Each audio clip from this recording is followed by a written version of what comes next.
Get ready for the Dirt Life Show with your host, George Hamill.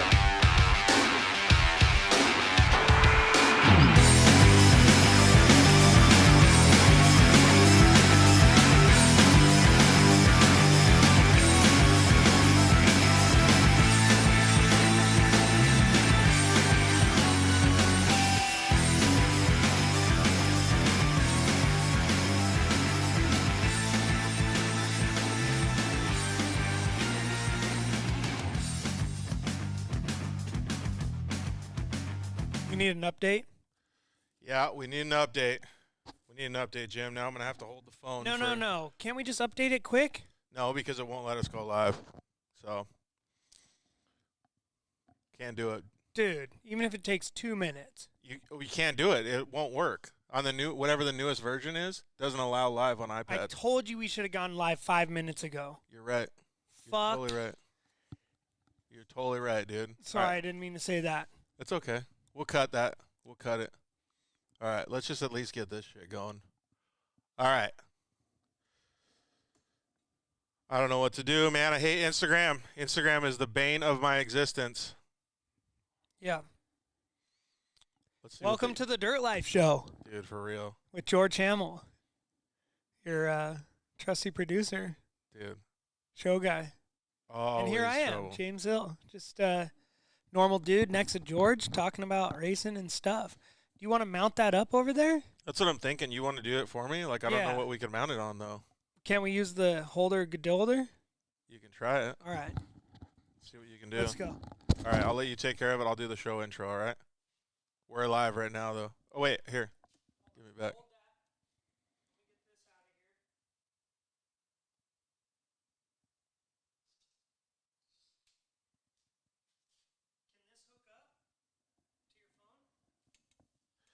No. That's what I'm saying. Like, Instagram fucked us. It's better if I just hold it, dude. No?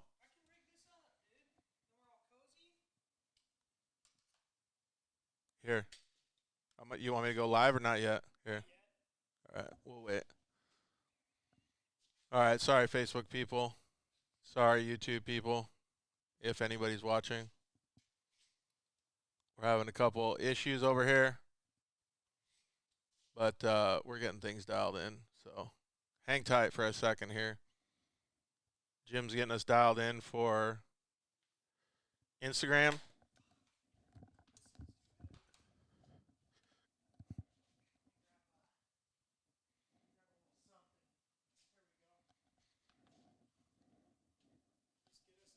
You want some help? All right. Tighten that fucker up.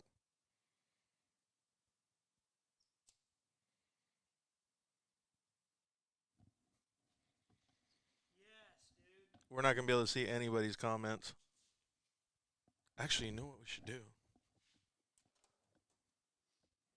Can I use the mic? We have to still use the mic, yeah. But let's do it from this phone just in case so I can...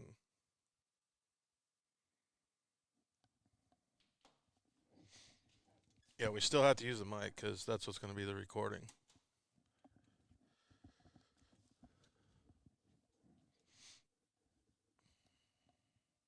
Sucks. Sorry, guys. Sorry, Facebook. Sorry, YouTube.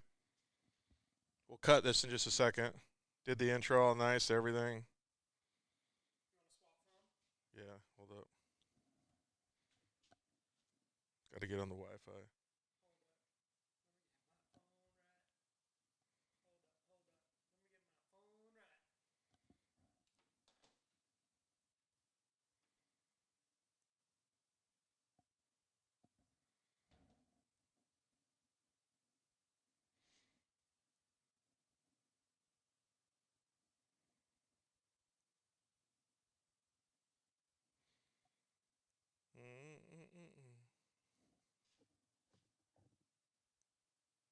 All right.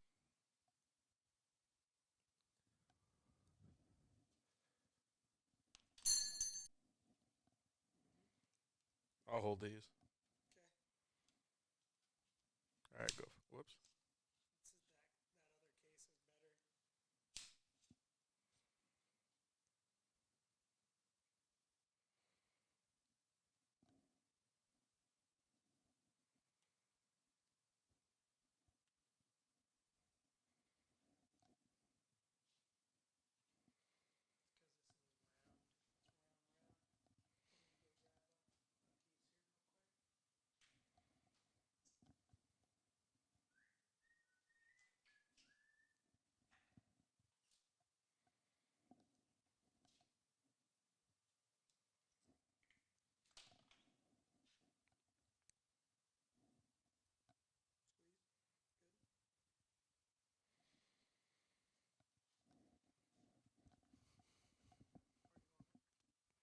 tilt it up a little bit. Right there.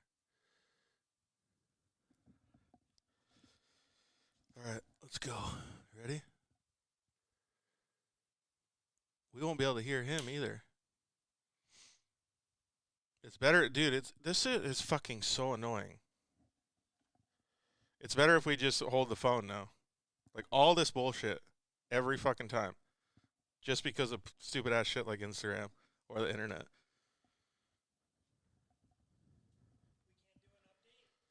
It won't work. No.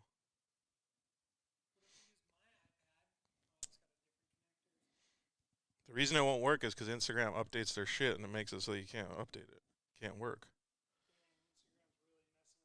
Dude, it fucks you over. I know. So, I think we should just hold my phone, honestly.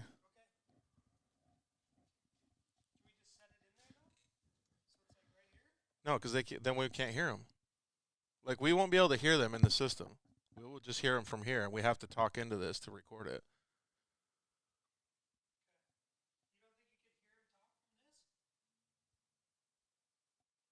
Maybe. All right, try it. Just go live.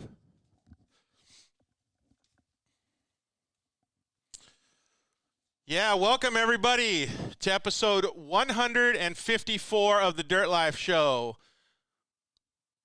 We have a Mint 400 recap for you guys today. It's going to be good, man. James Hill, thank you very much for all your technical support. Man, the Mint 400 was just insane. I hope you guys can hear us. We had some technical difficulties, and we have the phone like just sitting way out in front of us. For whatever reason, Instagram wanted to jack us today.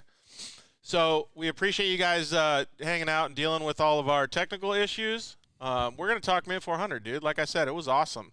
There was so much going on. This guy right here, James Hill, next to me, actually raced his hooligan bike, V-twin Harley Sportster. You can kind of see it back there. But yeah, it was a really, really cool race, man. There was so much action going on. Tonight, well, I'm Georgie Hamill, first of all. We're at IMG Motorsports. Please share the show. Share it with everybody. There's a little airplane down at the bottom right corner of your screen. Share it with all your homies. Help us grow the show. Really appreciate it. Man, you guys sent about 6,900 direct messages today with questions and comments and stuff. Super cool. I'm sorry I can't get back to everybody, but please comment in and hang out with us. We got tons and tons of cool guests today. I'll mention them in just a second, but I will get through all of our sponsors and our intro stuff. You can join us every Monday or sometimes Thursdays like today on Facebook, YouTube, and Instagram, even though Instagram sucks. And get interactive with us, man. Like I said, thank you very much for dang, people are already at MAO. Sweet, man. You guys are going to have a good time. Get interactive with us and follow the Dirt Life Show on social media. The show is brought to you by KMC Wheels. We really appreciate all those guys. You can, I don't know if you can in the Instagram shop, but you can see the KMC Wheels up behind us here. Appreciate all those guys' help. Maxxis Tires. You rode some Maxxis Tires this weekend, too, didn't you? Yeah. How'd they do? Pretty good? They were great. Were you just gripping and ripping? I mean, you guys can check my gram. You saw the pic. That thing was hooked up. Yeah, 1,200 cc's just shoot. So, yeah. Check out James's Instagram because it is kind of funny. Taking a nap, doing a wheelie. Doing a wheelie with his eyes closed. So check out that picture on at No Big Deal Hill on Instagram. Thanks to the guys over at Motul. You had some Motul lubricants in this bad boy powering it through the race too, didn't you? Yep. So thanks to those guys as well. If you need to change your oil, you know, trail riding season's coming up. You guys got to get through all your Nick, what's up, dude? You guys got to get through all your services and stuff after the dune season. Throw in some Motul oil. You can pick it up at Cycle Gear or IMG Motorsports, any of those places that are close to you. Thanks to the guys over at Shock Therapy. Justin Smith was going to join us tonight, but unfortunately he can't. He's on a flight. So thanks to the guys over there. You can use the code DIRTLIFE at shocktherapist.com. Get yourself some limit straps, steering rack. They got all kinds of sick stuff for the Pro Rs too. Those forks for the bottom of the Pro R shocks. They got toe links for the back of your Pro R. Be it bump steer delete kits for the Pro R now. Thanks to guys at JL Audio. Dude, I cannot wait to show them the Pro R build that we have. Dude, we're putting a whole system in there. It's going to be like spring break every day. I hope it rattles just like the one at the display, you know? Dude, just shaking Yeah. shaking all the earth. Yep. Pause due to a poor connection. Oh, all right, dude. I'm gonna throw something if Instagram keeps jacking us today. Instagram, it's fine. I don't like you anyway, so. Thank you to the guys over at Evolution Power Sports. Really appreciate everything that they do. You can pick yourself up a code shooter, program your own ECU. Grab yourself an exhaust over there. Thanks to the guys at Zollinger Racing Products. You can use the code TheDirtLife. Grab yourself some tie rods, radius rods, match up with all the shock therapy stuff you bought. Vision canopies. Those guys are going to be crucial to your race program coming up in the summertime, giving you guys shade. And thanks to the guys over at Cryo Heat. All right, so the best part about today is all the rad guests that we have. Our first guests are going to be James Hill, obviously, sitting next to me, and then Mark Atkins, a.k.a. Rusty Butcher. Correct. He's going to join us in just a little bit here, so that's going to be rad to talk with him. He actually brought home the victory at the Mint 400 in the Hooligan Classic. He was on a mission. Did he smoke you guys? Like he was way out ahead or what? Yeah. Or could you even keep him in sight or no? Yeah, I mean, we took off the line together. We were basically on the last. Well, there was maybe one row behind us of some other adventure bikes or something, but yeah, I mean, me and Mark were actually. I was having fun, like dicing around with him. It was just like two buddies just having a trail ride, you know. Yeah, but on 450-pound freaking Yeah. Harleys in the desert. But still, like you were just having fun, and then, yeah, man, he dipped out. He's, after The Harley experience put you in the dust. All right, so we're going to get Mark on in just a second here, but let me get through all of our guests here. Joe Tirana and Jason Montez took home the victory. Actually, the overall in the UTV class in a Pro Turbo car beat all of the other cars, man. They were, dude, full wood the whole time, just charging. So it'll be interesting to talk with them. Gabby Downing and Jim York. I don't know if you know who they are, Jim. I know who Jim York is. Yeah, but they drove the Dixon Flannel limo. Yeah. And we're going to talk to them about a couple interesting things, actually. The off-road community is usually pretty cool, but they let us down a little bit this weekend, stealing some stuff off their car. But we're going to talk about that. But we're also going to talk about a lot of fun stuff that they have going on and how all the good people in the off-road industry came to support them. We're going to talk with Christian Serapis a little bit after 6 o'clock. Christian drove his 2009 Geyser truck to second place in the trophy truck class. That was really impressive and an awesome showing by Christian. Let's see here. Eric Harden, the overall winner of the Mint 400 trophy truck.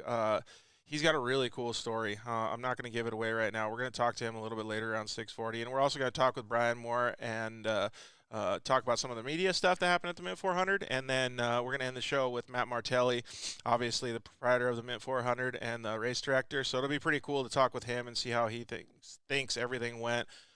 Just a fun fact real quick while we get Mark on. There was 491 entrants at the Mint 400 this year. 491. Super cool, man. There was so many. And the raddest part about that is that I think it was the second biggest turnout at the Mint 400. Huh. Pretty cool, man. That's cool. Yeah, I think it's pretty rad. So hopefully you guys can hear us. Mark Atkins, a.k.a. Rusty Butcher, what's up, homie? We're doing pretty good. It's going to be a little hard for us to hear you, so you might have to talk up a little bit. Instagram decided to jack us today. You know all about Instagram, dude.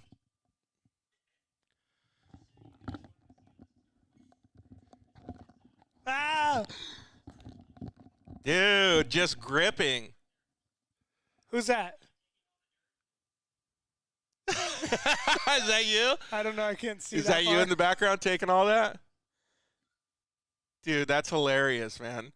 Yeah, that's all right. I know. Now I understand why the Recluse is better. What do you mean? Oh, because you stalled off the start or what? No, I didn't stall. But yeah, Mark was it was literally like the flag dropped, and obviously he's better at the bikes, right? But just, bro, and I'm like, oh, he's gone, man. Just took off. That's the way it works sometimes. Hey, I got an idea, James. Go ahead and talk with Mark a little bit about your race. I'm going to put some speakers on top of that phone real quick so that we can hear it. Okay. So go ahead and talk to Mark about the race real quick. So, Mark, tell us about your past experiences at the Mint on your bike, on the Hooligan bike, since it's your Hooligan bikes, and what was different this year? What was special? how'd you like it? You know? Quite honestly, this was the easiest course so far, which is good because the last year was the hardest one I've ever done. The hard courses are hard for other reasons, like they literally ruin the motorcycles on the Harleys. Yeah. They get way too hot in the sand and stuff like that. So the fact that it was easier this year was good, but it was also a lot higher speeds. Okay. Yeah, but I had a good time.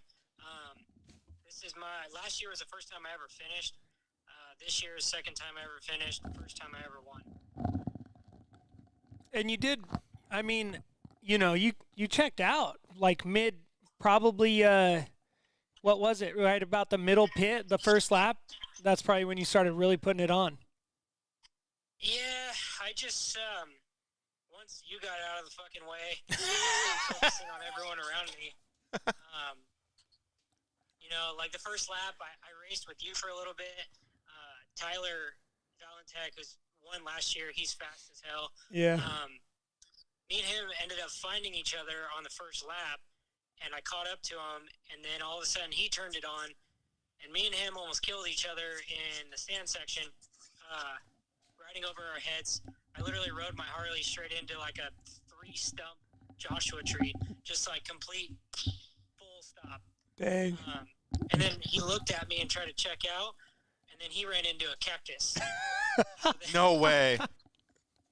Yeah, like full dead stop into a fucking cactus.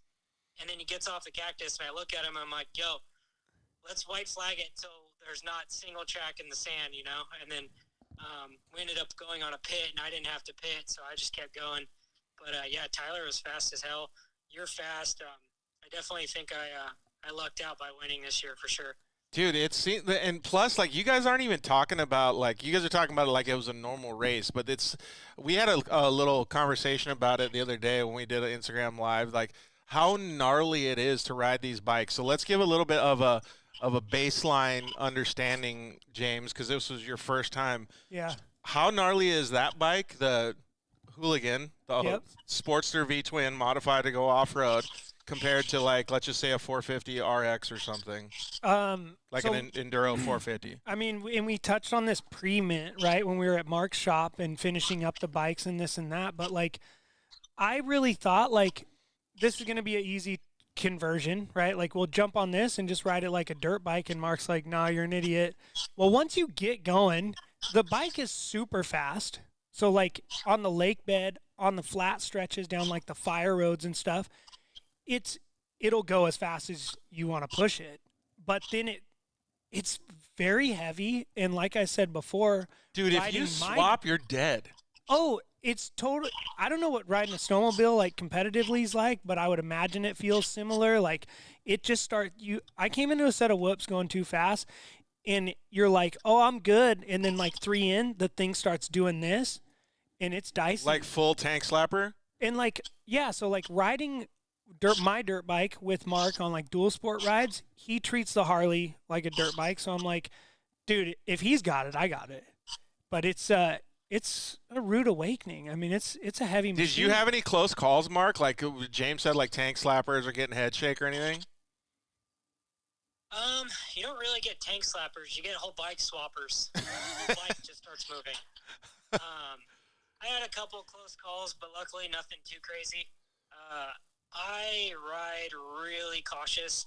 I tell people, like, racing a Harley in the desert, to be one of the top guys, you just have to have the most seat time. And I probably have the most seat time out of anyone, maybe worldwide, in the dirt on a Harley, you know?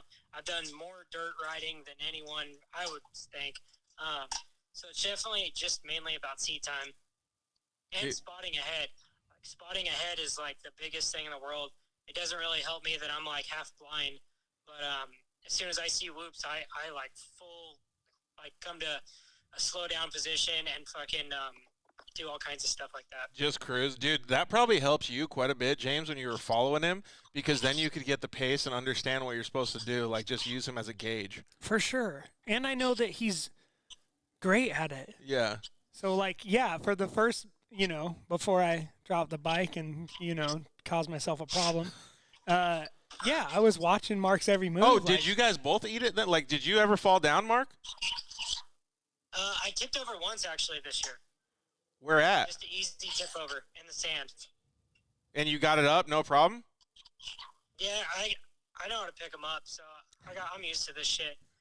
I've been living in the dumpster for years, so I already know how to treat it. Did you? So you had an incident too, or no? Yeah, I dropped the bike twice. Like hard, or just like fell over? No, so the first time I dropped it was when I actually broke the clutch lever, and that's what really slowed me down on the first lap. But yeah, you should tell everybody about that because you put vice grips on the clutch lever to get it going. Yeah, we got some vice grips on there, and that helped out to get back to Maine. But yeah, I mean, it was just like a bobble, but like Mark was telling me beforehand too, he's like they're like a shovel, So I passed like 2 bikes from different classes, and then I'm like going at speed, and then all of a sudden there's a left turn and there's a tree on the inside, and I'm squeezing the rut. It looks dug in. It looks nice. And I fly into it, and all of a sudden the bike just literally falls over. And I dropped it, and that was that. Yeah, I mean, but you just like step off, right? You don't. Yeah, I mean, it was an easy drop and fall over, but I didn't. That was the first time I picked it up off the floor, too. Was it hard? Yeah, it wasn't easy. Dude, I can only imagine. So now I'm assuming, Mark, that since you won a Mint 400, you just had like Home Depot, all these sponsors just calling you, just trying to give you all kinds of millions of dollars. Yeah, pretty much. Amazon's going to sponsor me. We got a couple $1 million deal going on, Yeah, that's the way it goes. You win the Mint 400, it just because I'm still broke. Hey, it's because you help all your friends have fun, dude. Yeah. Bad idea. You need to have less friends.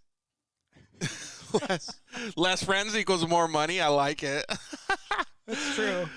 Hey, but I do want to say that it was cool to see you guys doing all this stuff, like all you guys did on Fremont, just kind of the vibe and everything. Like I talked about it a little bit before when you were having the pre-show or whatever it was. I really think that off-road needs stuff like this. It needs to have characters, and it needs to have these cool things that are happening so that people don't just think that it's just side-by-sides or just trophy trucks, right? There's a lot of other stuff that happens in off-road and personalities that need to be brought to life, and I appreciate you guys doing all that stuff. Yeah, I think that's where the whole hooligan movement came from. Is like we're all kind of characters in that hooligan movement, and I raced for Harley Davidson for years, and like I was one of the fan favorites at the show because I'd always either win or crash trying, and I'd always do wheelies no matter what and put on a good show.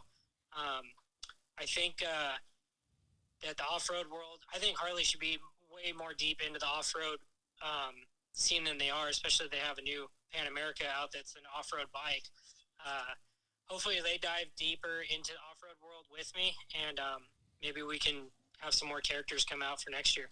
Yeah, I think it's cool because, I mean, like, you've seen it already, and obviously James is a newbie for this stuff, but, like, it's growing, right? Like, James is into it now. You have – how many dudes were out there on hooligan bikes this year compared to last year or the year before?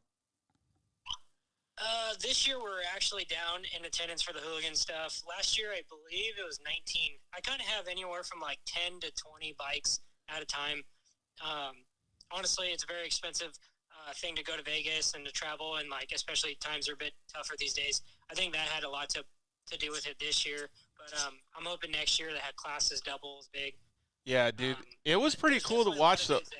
Yeah, and it was cool to watch, and like the support, and I don't know what you want to call it, but like people understanding like who you are and what you guys are doing, like Maxxis Tires and all of these different companies, and like people starting to integrate in means that you guys are actually growing it. Whether the count was up or not doesn't really matter, but it's going to start building. It's like, to me, that's the way that it does, man. You just ride the wave as much as you can. Yeah, I sent out a email blast to all of our subscribers yesterday, kind of like I'm going to do it like a volume series, and this was the first volume, explaining like hooligan racing from the very beginning of when it started for us. No one really wanted us at the track. This is flat track too. No one wanted us at the track. We were just a bunch of tattooed idiots who spilled oil everywhere and crashed, and then that trend, I wrote it, and I was an X Games athlete. And our live streams were getting millions of views on Harley and X Games. So like, I've ridden the trend of what hooligan can be in a different dynamic with flat track.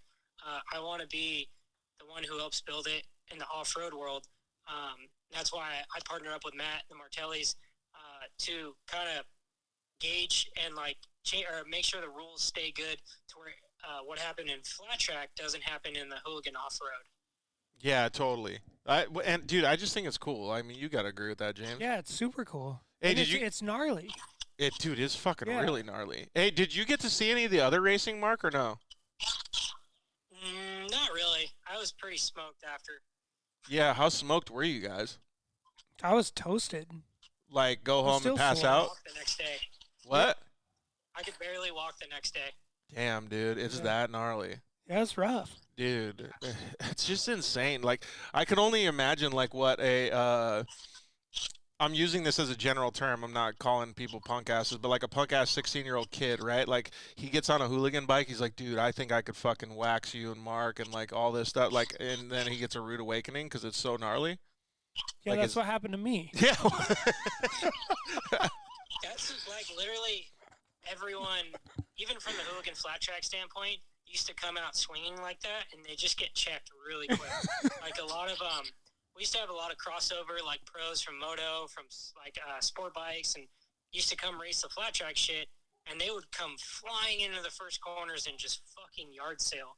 So Harley's definitely an easy way for someone to get their ego checked real fucking quick. Dude, I can only imagine. I don't even want to think that I would sign up for it. But I look at you guys when you guys are doing it, like what you said, James. Like, it looks like I could do it, and I'm like, dude, I don't know. It's like, because Yeah, when you said like, yeah, I saw Mark do it, so I wanted to do it. yeah.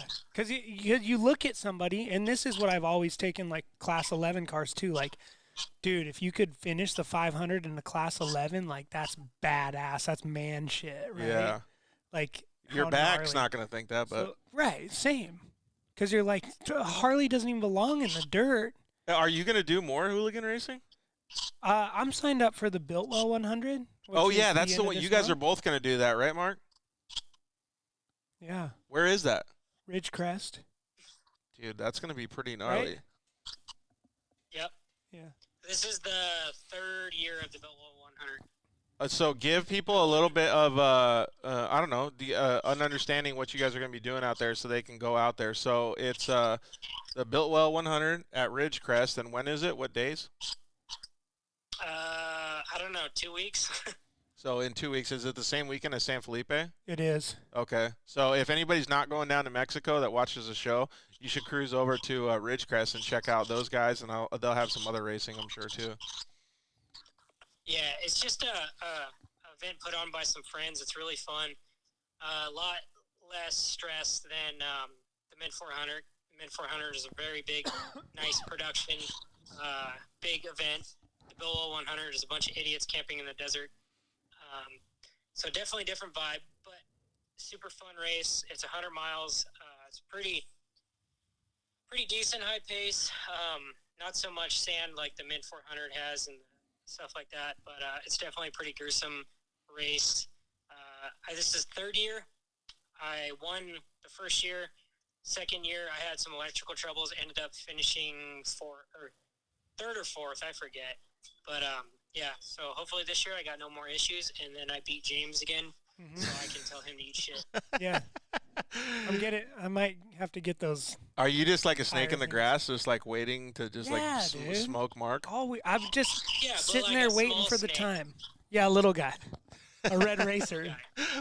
Red Racer. All right, hey, we got to get Joe Tirana and Jason Montez on. Hey, thanks, Mark. Congratulations on your win too, and for just lassoing this guy into doing this crazy shit. Yeah, look at Oh, that, yeah. dude, popping bottles. Did you already spray it? What does that say, James? Class winner? Ass winner. Yeah, class winner. Means high score. Yeah, hell yeah. All right, thanks, Mark. Hey, we'll do a good podcast with you one of these days when we have some time, dude. Appreciate everything you guys are doing for off-road. Sounds good, man. Take it easy. See Thanks for ya. having me. Later. Dude, it's always fun to have him on the show, right? But like, I don't know how to explain it to the audience or whatever, but like, he's humble, but he's like, he he talks like a normal kid, right? But like Yeah. he's not ever telling you how gnarly it actually is, because it's like fucking gnarly. Yeah, it's pretty rough. Well, I Dude. think so. It's like, maybe Mark's, obviously he's used to it. Like he knows, like it's gonna be gnarly, so he's not gonna be like, "Yo, it's the gnarliest thing ever." Well, It'd I don't scare know. you. Yeah, that's a good point. Like, because he wants to make sure that you still want to Yeah. like get out there and race. Yeah, so he's like, "Yeah, James, you got it." All right, so Joe Tirana and Jason Montez took home the overall win in the UTV class. They were driving a Pro Turbo car. Jason Montez, Joe Tirana, what's up, guys? What's up, guys? How's it going? Hi. Dude, we're doing good. Hey, did you guys see any of this hooligan stuff that when they were racing these Harley Davidsons in the dirt? Yeah, actually, one of the guys from our shop, his girlfriend races it. Her name's Shoni. Oh. I guess she did pretty good. She's Yeah. badass. You met her? Yes. Really? Yeah, she got third. Ahead of you? Yeah. Damn! Dude, Tell her. she's that fast, huh? She's gnarly. Yeah, she races motocross. She does like Harley stunt wheelies, stuff like that. Yeah. Dude, that's so sick. Well, hey, congratulations to both of you guys, man. You guys basically, I don't want to say put on a clinic, because you guys had a lot of competition there, and there was a lot of times that you guys were pretty much on the loud pedal just because you were a little bit scared that somebody else was around you or in corrected time. So give us a little bit of a rundown on how the race went, Joe. Yeah, like it was going really, really good. It was flawless and no issues at all. We were running really fast, and we got our first flat, and I think it was the third lap, and that one kind of slowed us down a little bit, but we both hopped out and got that changed, and then we kept going. How come you both had to get out? Usually I just get out, but it's a little bit faster. It was like thinking back, it's usually faster if only one person gets buckled out. Like in the trophy truck, I'm the only one that gets out. You're in and out. It's a little bit different, but we just decided to do it together, and he gets more of the action when he gets out and stuff. But, Yeah. the first lap was pretty. It was eventful because there was so many other cars that we were trying to get through. We started in the dead last row of Pro Turbo, and we were like 4 classes back. So we knew that we had to break through a lot of the cars to get into like a nice gap of air to where we could figure out where we were and, see how much we had to run or hold back. Yeah, because you guys started, what, 28th or something like that? Yeah, we started 27th, 28th. Dude, that's wild, right? Yeah. Going through all that. And I had heard from other racers that there was just a lot of traffic on the track, period. Like when you come around a lap, different vehicles and other cars and stuff. So pretty much the whole time that you guys were out there, you guys were behind or in front of somebody. Yeah, that first lap, like I was telling Jason, I couldn't believe we made it all the way around because it was wild.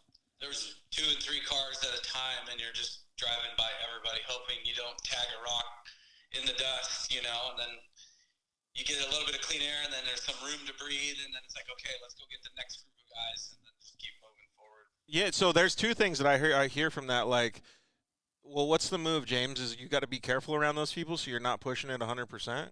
Yeah, and I think that, it's up to every driver, right? Is going to make that decision.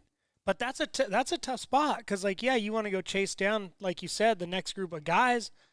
But, like, how much does the equipment handle? Are those guys going to break out because they're just leaving you? And But you these can't, boys were on fire. So dude, I they don't were know. hauling the mid. You can't really go full tilt though, can you, Joe? No, not really. Yeah, and then you want to hold back because you're following the dust, and we're like, oh, we don't want to go flat, and no mistakes happen, and so we were just kind of like laying low, but also pushing hard too. Yeah, I guess it's kind of a I don't know, what do you call it, a happy medium, right? And then does that make it easier on the car, or because like I feel like there's more I don't know, you can't predict as much of the stuff that's going on, so you can't put the car exactly where you need to go all the time. Like you got to be really careful with where you're moving around. Yeah, you gotta. It helps to know the course so you know where you can go off and where you can't. But that's the thing. You're probably running slower when you're in all that traffic because you're trying to get through all the cars, and it's probably harder on the car when you have clean air and you're running full kill. To try to be out front and stay out front. Actually, and so that brings up a good point when you say know the track. So that first lap, you guys probably, I mean, you move through the vehicles, right? Some of the slower vehicles and stuff, but you probably got screwed on your lap time. And then after that first lap, you were like, oh shit, now we just passed all these dudes. Now we have an opportunity on the second lap because we know where to go. Yeah, I think the second and third lap was probably the best for us because the lap vehicles are easier to get around because you can run up on them faster and they'll usually move. But it's the guys racing in your own class that's harder to get around because they're running more your speed and they don't want to move for you just as much as you want them to move. You know what I'm saying? Yeah, that's totally true. And you know how it is. Like when you get up towards those fast guys, like it's full tilt, like all kill. Yeah. So Especially Joe, to make a pass around them. yeah, Like dude, they're not watching their mirrors. unless they make a mistake. Right. So Joe, when you got like, I guess like a third lap area, like you were starting to get, you were at the front or towards the front. Like, what's the move then? Are you just like, dude, we got to go full kill mode, or are you trying to like manage at that point? Yeah, well, we weren't getting no information like from our guys because they don't like to tell us that stuff like where we're at because then it can mess with our heads a little bit. So Yeah. we push harder or not. So Or Dad gets nervous. yeah, so we really just ran our own race and just drove fast and made sure the car would get around. I guess that like you said, James, to each driver or team their own. Like Yeah. that's totally different than the way, because like I would want as much information as possible. I don't know how you do it. Yeah. I'm loose on information because You run it like they do. Like Yeah. you're good just yeah, managing just your let own. me race. Yeah, I think that's pretty cool. We also did like at the end of the laps, like we were getting some physicals, and basically when you start in the back, any car you get is a win. You know what I mean? So we were getting physicals on some of the faster guys that we know would run hard that had won this race before, and so that would help us gauge where we were. Yeah, so that's a little bit easier, right? Because you do need, being the co-driver, you do need that information, right, Jason? So you can manage things. Yeah, you just manage the pace, and then knowing the track is just super key because a lot of times you come out here and the Mint 400 course will beat you. But you know, Joe raced it last year. He lives out there, so he drives out there, you know, a couple times a week. And I've raced this race since 2012, and just knowing the course and having all the notes dialed and knowing where all the cautions are and where you need to put the car is super key. How much did the track change, like during that time? Just after like the first lap, it was totally different. Like it beat us up pretty good. Yeah, you really started to feel the braking bumps and the accelerating bumps, you know, just mostly that stuff. It was getting burned in. By the fourth lap, it was like unrecognizable. Dude, yeah, I can imagine. Well, James, you know how it is. Like, so in a side-by-side, after you've been in the seat for that long, are you still able to keep a rhythm, or like is the car going away, or can you like get through the stuff the same way, or do you just have to just like see how the race I think comes to you? Yeah, you just run it for what it is, you know? And then you try to pick out like your best lines, right? Especially since it was lap racing, right?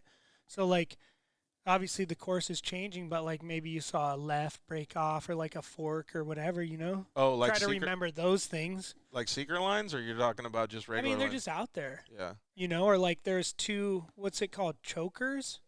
Oh yeah. Where there's like you can literally pass someone, right? At Yep. speed, and like there's just those different things. So like, you know. Dude, however we that saw works some out. cars like through chokers and all that stuff where they were just balls to the wall, but they were getting wild, dude. Did you guys have any scary moments where you were doing like back and forth and like swapping all hard on course? Yeah, we never had any big moments or swaps. I know, like at the beginning, Quintero started right in front of us right in front of us in line, and we kind of just hooked onto him, and we made our way through pit one, and just after pit one through the Fox Proving Grounds on his bumper till I think he picked a line like through the spectator area, and we stayed on our line and we drove right by him, and that kind of helped us because it was a little bit of a buffer for him to take some of the risk driving around the guys, and we were so close to him we would just trailer on his bumper and then go around the guys. You know, there's 3, 4, 5 guys that we got by pit one.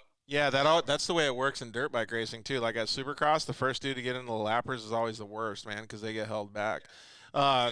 Did you have any moments, Joe, that you were thinking out there like, dude, we got to go faster, or I'm going too fast and I'm pushing too hard, or were you pretty stable with the consistent pace that you guys were running?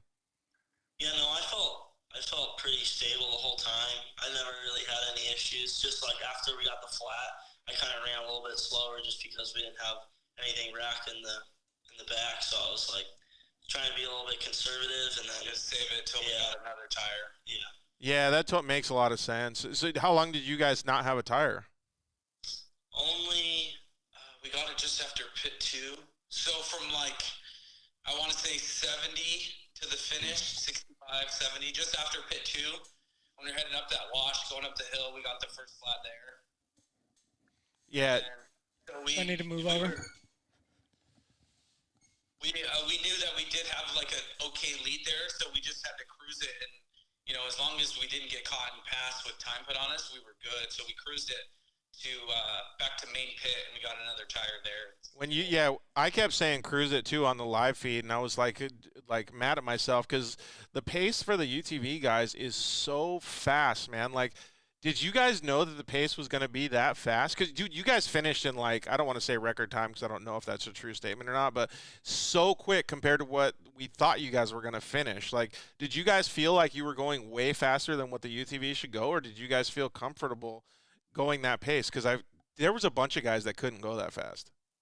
yeah, no, this was a brand new car and it felt way too good. So like it was very comfortable. I never felt like I was going fast, like too fast. It never, you know, we never like tank slapped it or just ate the bottom of the car up, like just kind of hunting and pecking our lines and staying on the high side. And the car, dude, it really, until like the end of the 4th lap, it was super solid.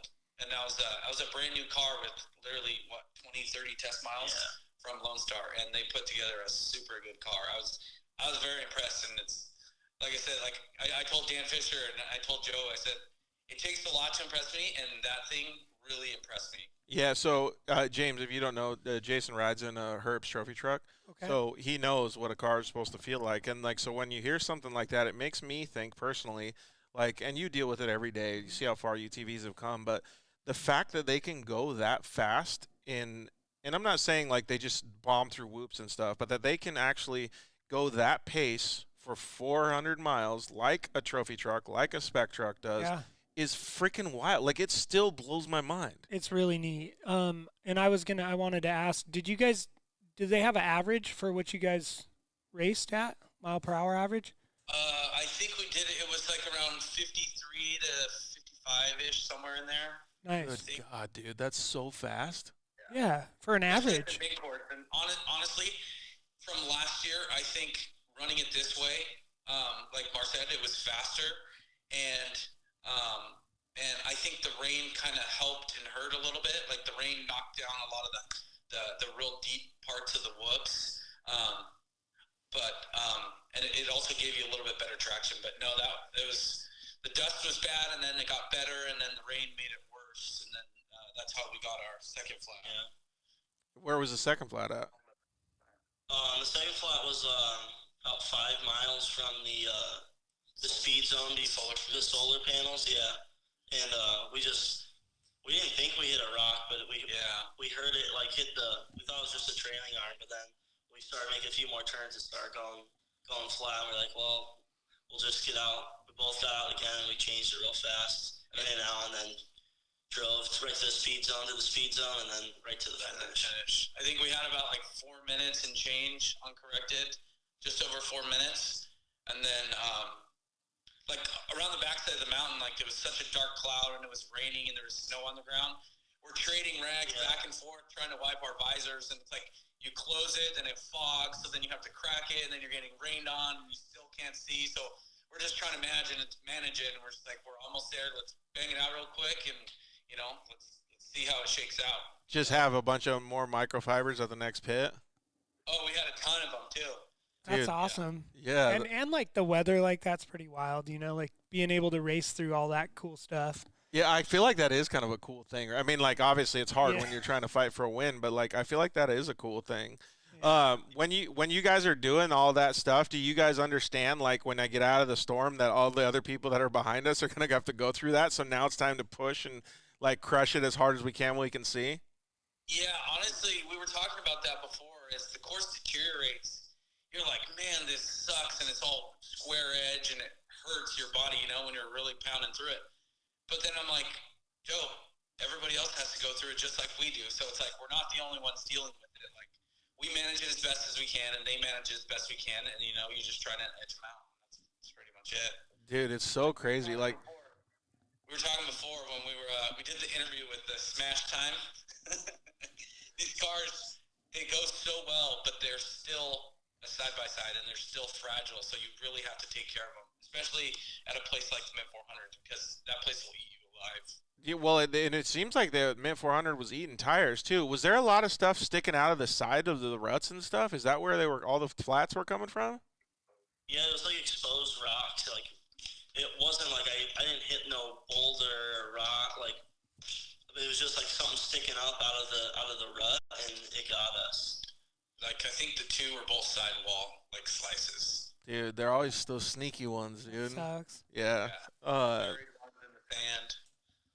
We saw a lot of people getting flats out there. What was your guys' favorite part of the race?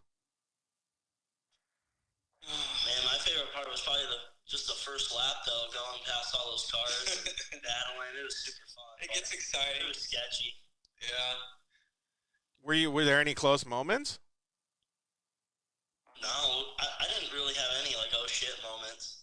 I think towards the end of the first lap, we almost got like two left flats on both sides. So I was like, yeah, we had a couple dingers in the wheels, but that was early on, so we figured, like, if it didn't go flat, it was gonna make it. Yeah, that's crazy. I love when you have races like that, James. I remember one race that I had. In fact, we're going to Nitro Rally Class at Glen Helen, where I had this race. But we were at the Glen Helen short course track, and I broke in qualifying, and I was just in a Razor, like a Razor 1000.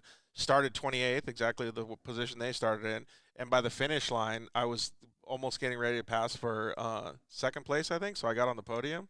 But it was exactly what Joe was talking about, because it's like you're playing a video game, and all of a sudden, like, you're in, like, you have tunnel vision, but you're, like, going through all these cars, and, like, it feels like everybody's holding their line. Like, it couldn't go any better. But, like, I don't know how I made it through that alive, and I feel like you guys basically did the same thing. Yeah, like I said, we followed Seth for the first 20, 30 miles, and then it's just on to the next customer, and then, yeah. I think I was more relieved after the first lap when we kind of made it through the most of the group, because we came in on the speed zone, and we were heading down the bridge as, like, all the Pro Rs were coming up the bridge, so I knew we got through a good majority of them. Dude, that's wild, right? It is. Have you ever had, like, one of those races, James, where you could, like, when you get like that in the zone? Only in, like, rally, but you're not. You're more just catching people. Like, you don't really pass, right? Well, like what You're he's closer. talking about, like, it's a typical racer mindset, right? Like Joe and Jason both had it. Like, you just focus on what's right in front of you, and then you put it behind you, and then you don't think about it anymore, and then you do it, and it's like leapfrog, right? But it's like leapfrog in your brain. Most people can't do that. Like, I don't know if you ever understand it, Joe. I know you play hockey and stuff, but you only think about what's ahead of you, and then you have, like, the quickest mindset to forget about what's behind you. yeah, no, it's also like that, but then also with this loop race, you got to kind of remember it for the next lap as well. So That's actually a good point. So you have to have all of that stuff going on in your brain. yeah, no, for sure. Does Jason help you a lot with that, to be able to make sure that you're maintaining the same, I don't know, visual standard as you drive? Oh yeah, he doesn't stop talking the whole time, and I appreciate that a lot. So it helps me drive faster and way better. So I'm always aware of what's coming up and what's gonna happen. Two brains are better than one, right? Oh yeah. And then, so, like you were saying, obviously when you get back to the podium and stuff, you guys don't know whether you're winning on corrected and stuff like that, but that had to be a pretty good feeling, knowing that you had passed all those guys.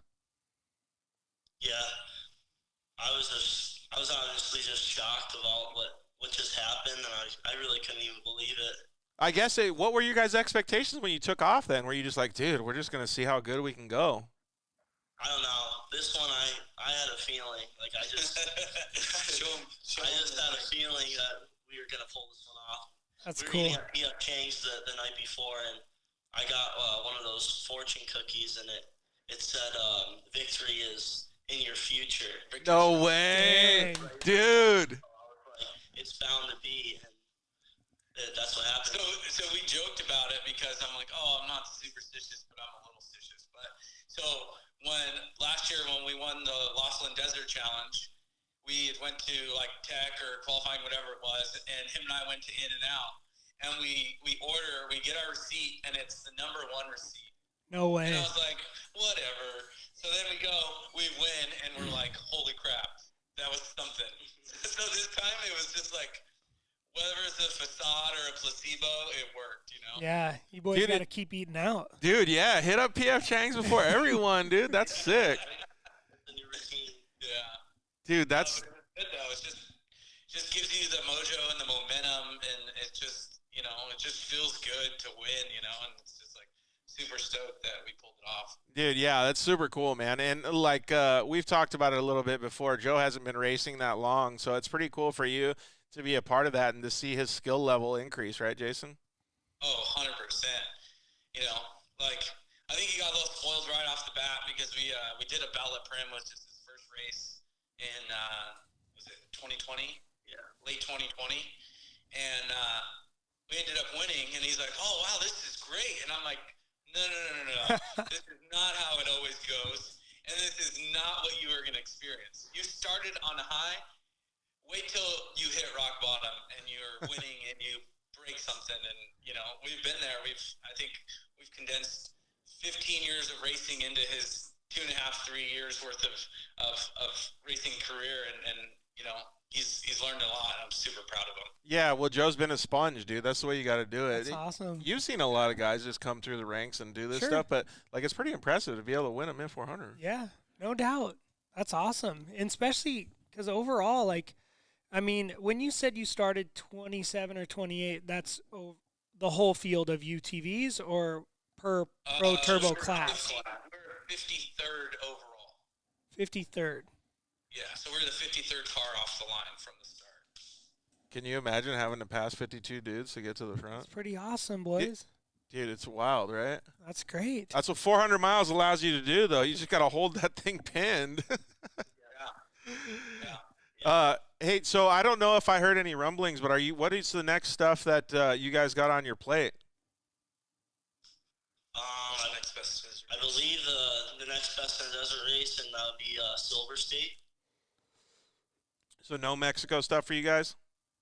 I'll be going to Mexico in 2 weeks to do San Felipe. Yeah, you're going to be in the truck, right? Yeah, and then we're gonna come back and do Silver State, and then Golden State. We might throw his pops in his old car, the other car at Battle of Prim, and see if Big Joe can wheel that thing around. You think Dad can beat you? Oh, he's more of a cruiser with a beer to the bar. But, Yeah. we'll see. You know what's funny is that one race that I talked about, the Battle of Prim. We were out there with Coleman because that was the truck that our shop built, and Jason goes, "Hey, why don't you tell Big Joe to come with us?" And I'm like, "Oh no, he won't do that." So he ended up doing it, and we put him in the lap in the Spectra Battle of Prim, and he'd never been in anything, and he went for a lap in the Spectra with Coleman, and he said he loved it. Dude, that's pretty wild, That's right? rad. Yeah, I mean, like, That's awesome. Not scared, he just jumped in there and let's go. really? Mm-hmm. Was he hydrated or was he just chilling? No, he was chilling. It was like first thing in the morning. Yeah. Yeah, it was a rat. He did it. I was like, I like this guy. And now you got him getting in a car to go race, dude. Heck yeah. We'll see if we We'll can get to we'll see if Mama lets him. Dude, that'll be pretty badass, though. Like, lining up next to Pops, that'd be sick. Yeah.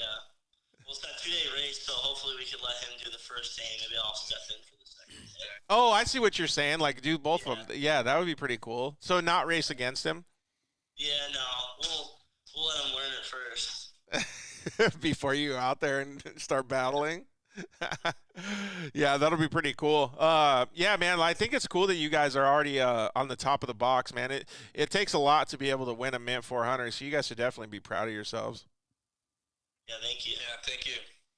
Anything else that you guys would like, if you were debriefing, like after the event, that you guys would have constructive criticism that you guys could do better? Because I feel like that's the racers are egotistical, but I feel like they're also very reality based, so that they know what they can do better. Do you guys do that same kind of thing? And if so, what did you guys talk about after?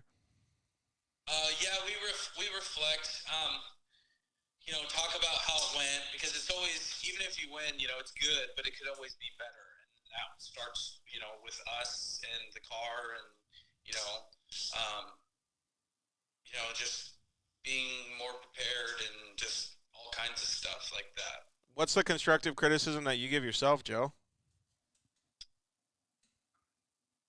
Just really, I just drive honestly, and I just hope for the best. Everything from all the information I can get from Jason, and I just listen to him, and that's really all it is. Yeah, he really did great. I think the tires, like the one of them, I would give to the circumstances, because of the rain and stuff. The other one, we hit it, but it's like, I don't know. Like, I feel like we could be more cautious, because like we did turn it down a lot on the third lap. Like we ended up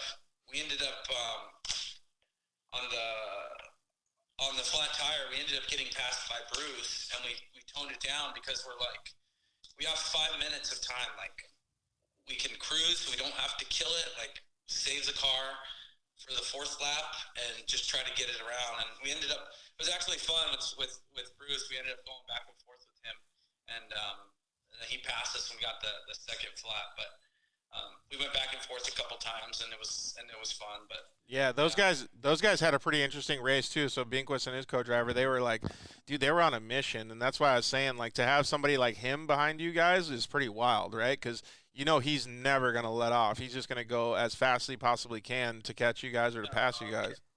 But I don't let us feel the pressure. That doesn't change anything like that. That stuff doesn't bother me. It's not gonna change the way we drive. We're not going to panic. We're still going to run our own race, because we can control that. We can't control him and how he runs, because he runs hard all the time. But it's like to each their own. And we knew we had time. We decided to cruise it. He's going to pass us. Great.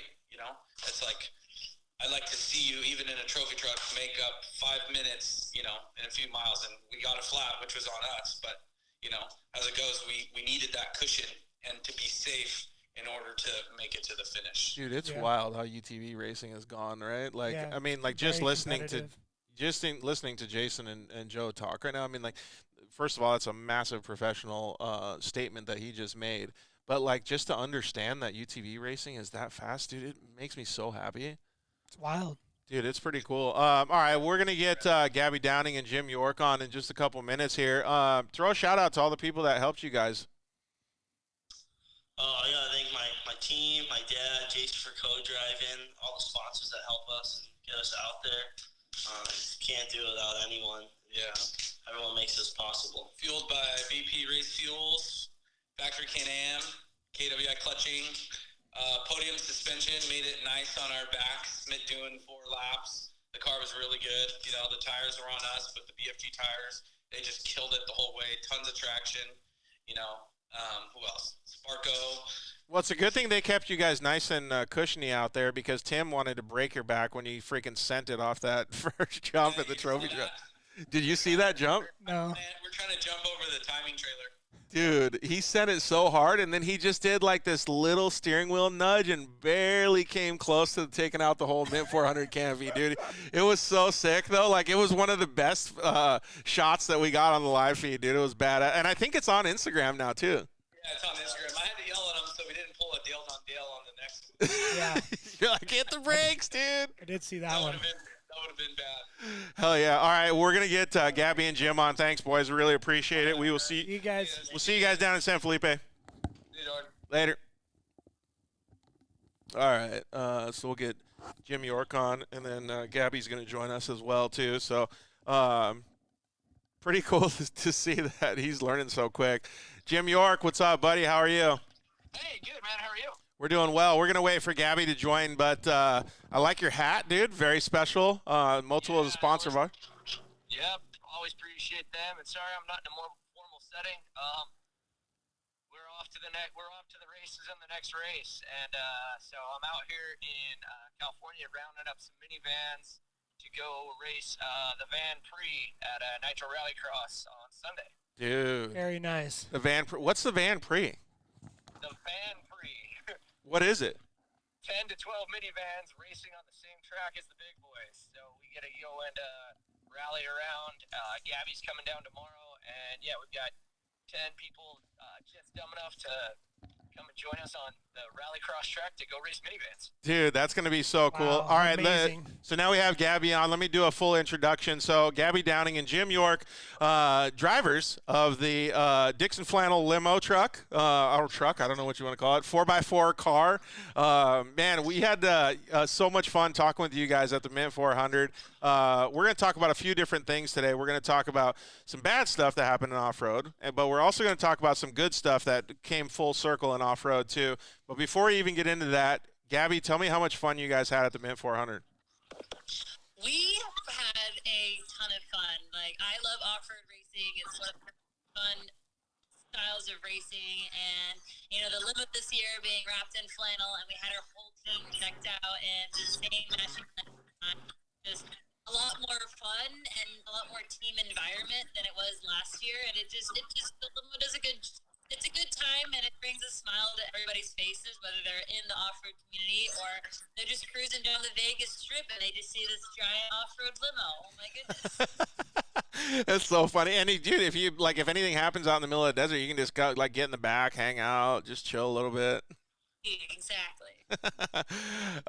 Yeah, so Jim, being at the Mint 400 is pretty cool because you get to experience a lot of stuff. What was the vibe down on Fremont Street? Oh, man. I mean, that's, again, the best place to have a limo. And then when you get to go and race it the next day, it's a win-win. So that was one of those, them towing us or being able to, like, kind of go through that staging line right through, or going to Tech through Fremont Street. The vibe was just so good. That was so much fun. Having the whole team on board, again, all kind of matched up in the Freedom Flannel. It was definitely just one of those, like, I won't forget that moment as much as all the other ones and all the craziness that happened this weekend. Yeah, it's the people that make everything happen, right? Dude, James, you would have been so stoked because they had vans that had, they were like American flag vans pretty much, right, Gabby? Yeah. Dude, they were pretty much the hot ticket because it matched, like, everything was cohesive in their whole program, dude. Yeah, like, they got them dialed. Yeah, head to toe, Freedom Flannel, a red, white, and blue, and out here for a good time. That's awesome. Yeah, it was pretty cool. One thing that I had a couple people direct message in was, like, how is it driving that sucker on a race course? Both of us just had, like, no real words there. I watched, like, the Class 11 guys, and I feel bad for them, and then I think they turn around and be like, well, look at us make this turn with ease, and you've got to now try and get around this little hairpin. So it's got its perks, and it's got its trade-offs of why it is terrible. At the end of the day, this whole thing started, Gabby had asked, hey, would you ever want to get into off-road racing or race the Mint? I kind of said, I'd do it, but I do it my way, and I'm just a limo guy. So that's how that whole thing started, and here we are now. Dude, it's kind of the same thing. Like, so James actually raced a hooligan bike. I don't know if you can see it behind us. It's a Harley V-twin with, like, motocross suspension and stuff on it. So he's a fucking nut job. And then you come with the limo. You guys are nut jobs. It's like, dude, like, everything is coming, and off-road has got such cool stuff going on behind it. I mean, a trophy truck is insane, right? Like, a UTV winning race is insane. But, like, all this fun stuff happening in the background, Gabby, you got to be stoked to be a part of it. Oh, 100%.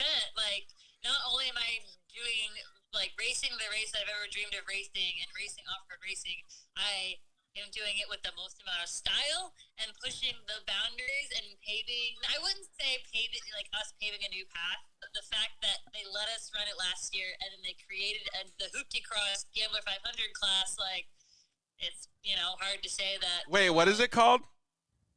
the class that the Mint came up with. It was the Hoopty Cross / Gambler 500. Dude, the Hoopty Cross. Yeah. I love that name. That's sick. I was stoked to see all the different stuff going on, like the other cars too, as well as obviously. Who your guys were you scared of the most for competition? Ourselves. That's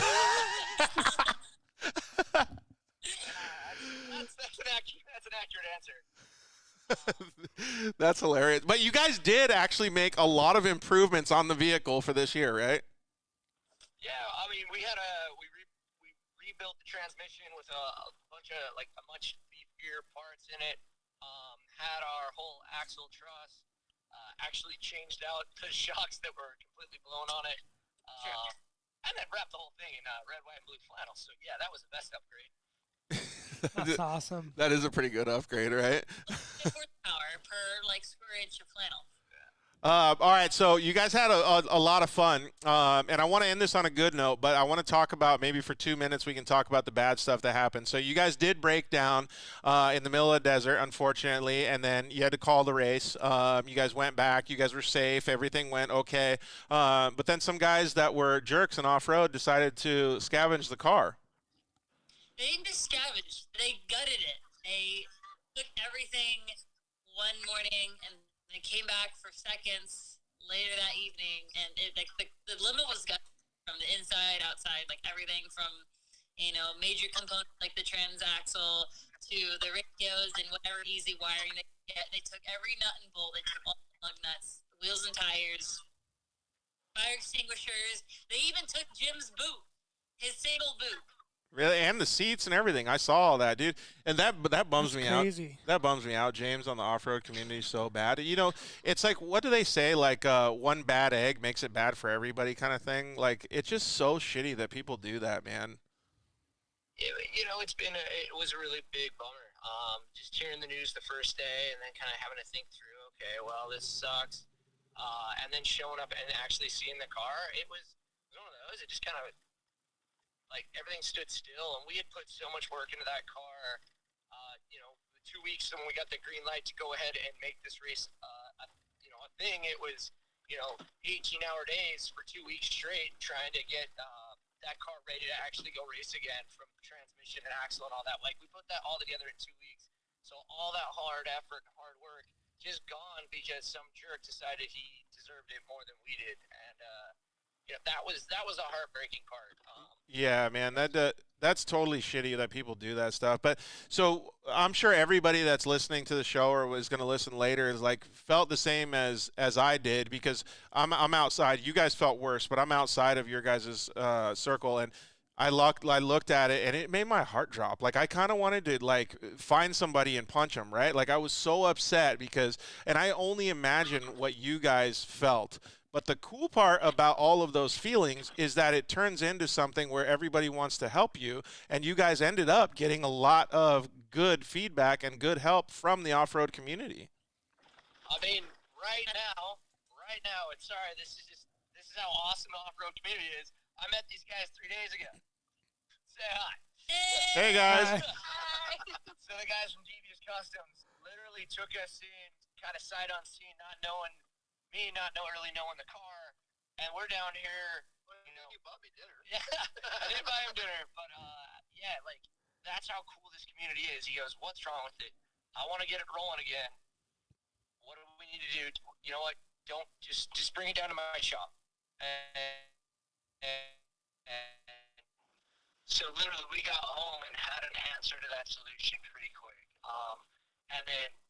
Yeah, I'll let Gabby kind of fill in everything else, but I was just this is too good. These guys are awesome, and they're now doing 3 days ago, and good friends now. It's awesome. Gabby, that's the way you want to see off-road. Yeah, well, not even just that. The amount of just support and sharing, and people are actively looking for us that we don't even know on Facebook Marketplace. For sending links hey, we think this is your stuff, is it yours, trying to verify, people are looking actively for our stuff in that area, which is absolutely amazing. And then PRP, PCI, PF Goodrich have all reached out, how can we help get this limo back on the road, what do you need? So it's been absolutely amazing. Honestly, the support alone is almost overwhelming. like we have so many options, and like honestly, when I saw the limo and saw it being picked up by the excavator, I was just like, bro, put it down and leave it. I was just so done, like after seeing it and all of our hard work taken from it, but the amount of support from the community and from our partners and brands and the rescue team, all of that just really helps motivate me. Literally, like not 30 minutes, but maybe like an hour or so, like into it, just like we have to come back. Like this community's too good to quit on us. We can't quit on them, and like it's been really really awesome to see that. Yeah, totally. And James, like Gabby was saying that they gutted the car, right? Yeah. But like they literally gutted the people too. Like Right. it just totally takes it out of you. Yeah, I saw the pictures of it. It's pretty unfortunate, It's Especially so when, wild, like, man. the whole point is to be out there and have a good time. Yeah. And then, there's going to be cars or trucks that don't finish or bikes or whatever.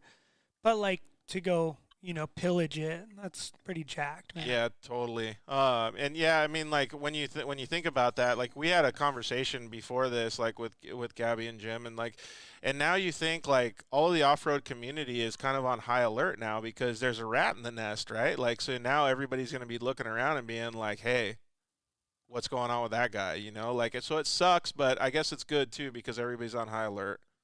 Yeah, that, and then I think, like, to be honest, apparently it's a common thing that there are scavengers at desert races. Like, it's just like unwritten law of the, and unfortunately, like, Jim and I weren't aware of that.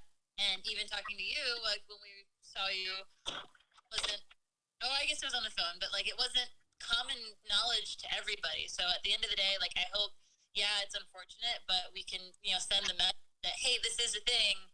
It's not a joke. Hopefully it doesn't happen to you and make a better decision. And I mean, there wasn't much we could do about the situation, but like we didn't know.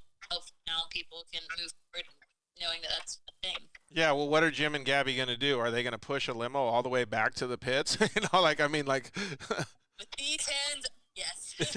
Well, you saw what it took to even get it out of there. I mean, there was 2 Duramax diesels attached to it the night before, tugging with all they could, and it still wouldn't move it. I mean, that's the one thing when you try something new with a vehicle that probably shouldn't be out there. When things go wrong, they really go wrong, and it takes a lot to fix that problem. And so the safety team, I mean, kudos to them. Like no hesitation, and it was nothing against them. It was just it took a lot to get that car out of there, and we, there was nothing we could do. You hear the one thing I've heard a lot is, "Oh, you got to sleep with your car." I mean, we were out there for 3 days. Like that's kind of the other thing of that. But live and learn, and you just kind of hope that either this changes for the better in one way or another, and the outpouring again of shares to hopefully just scare the living piss out of whoever has that crap right now to be like, if they post any of that, they're going to be caught. Yeah, totally. Hey, not to change the subject, but what direction are you guys turning right now, Jim? Left or right? Oh, yeah, sorry. All the other hazards on, we're right in the middle of the road. Hey, so James, would you actually drive the limo? Like, would you get out there and try it? Because, dude, that thing's a beast. Yeah, unless there's still room in the back, I would cruise in the back too. 100%. Yeah. Yeah, Mark's still back there. And hindsight, like, they made us take the rear seat out so no one could sit back there. And, like, as the rear seat was already taken out, I'm like, man, this just looks like a good spot for 2 more racing seats. So, Yeah. Yeah, that was the one thing we had to have. Let's do it. Put a couple harnesses back there and take the kids for a ride. Exactly. If they can feel what it feels like to just get thrown around in a limo, well, like in way more ways than you should. Hey, so you guys do get to have a lot of fun. Gabby, you get to do your streetcar stuff. Jim, you guys have all kinds of different fun, like what you're going to have at Nitro Rallycross. What's some of the funnest stuff that you guys have been able to do, like at the Mint 400 this year, that we can tell the people that are watching the Mint 400 recap show? Honestly, I think the most fun part for me was going down the tech line, or I think it was tech, but like we went down Fremont Street with the limo and all of our whole team matching. Like it was definitely just something different. Like being a team there with a car and just showing up like in a spot that no one ever really should have a limo. Yeah, like the whole team vibe, right? Like that, it was super cool to see that whole thing. So did you guys got? That's usually closed. That's pedestrian traffic only. So to just again, we're taking a limo where it shouldn't go, and then doing it again down Fremont Street. It was just really really cool.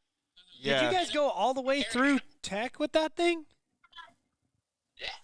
Wasn't there some sharp turns in there? Yeah, you just had to pull We're it off. professional drivers.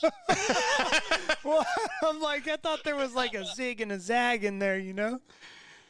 Oh, that's good. I was gonna say we made it down Bottleneck Canyon last year. We did not quite get there this year, but Beer Bottle Canyon, excuse me. But I mean, it's surprisingly agile for how big of a beast it is until it isn't, and when it gets stuck, it gets stuck.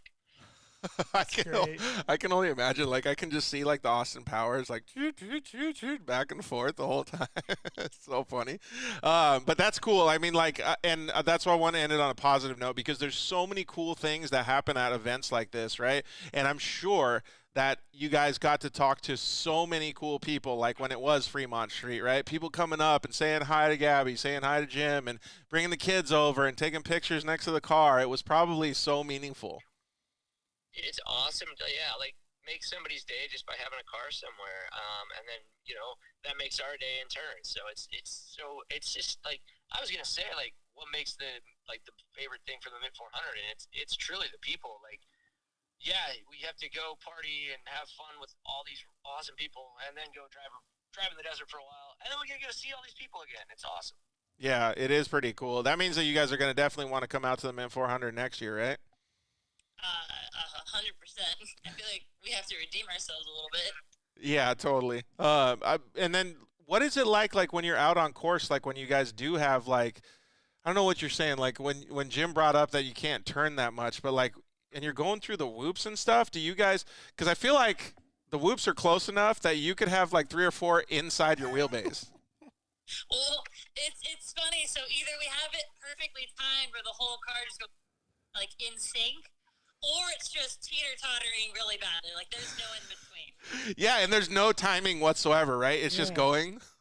Yeah. It's just a hair too long of a wheelbase. Could you imagine doing that? That's rough. Oh, God. All right. It's either like the smoothest thing you can get, or it goes insanely bad, and that's kind of what got our axle. I mean, we were carrying speed through a whoop, or some whoops through a corner. We had to carry speed because our transmission was basically, we were stuck in a high gear, and yeah, it was whoop, whoop, sky, down, axle, gone. So you can catch air in the limo? Oh, yeah, we had all 4 tires off the ground a few times. Yeah. Dude, could you imagine that? Just flying a big old limo like that? Did you guys go over the anthill? Which one is that? Right in the infield, like where you start.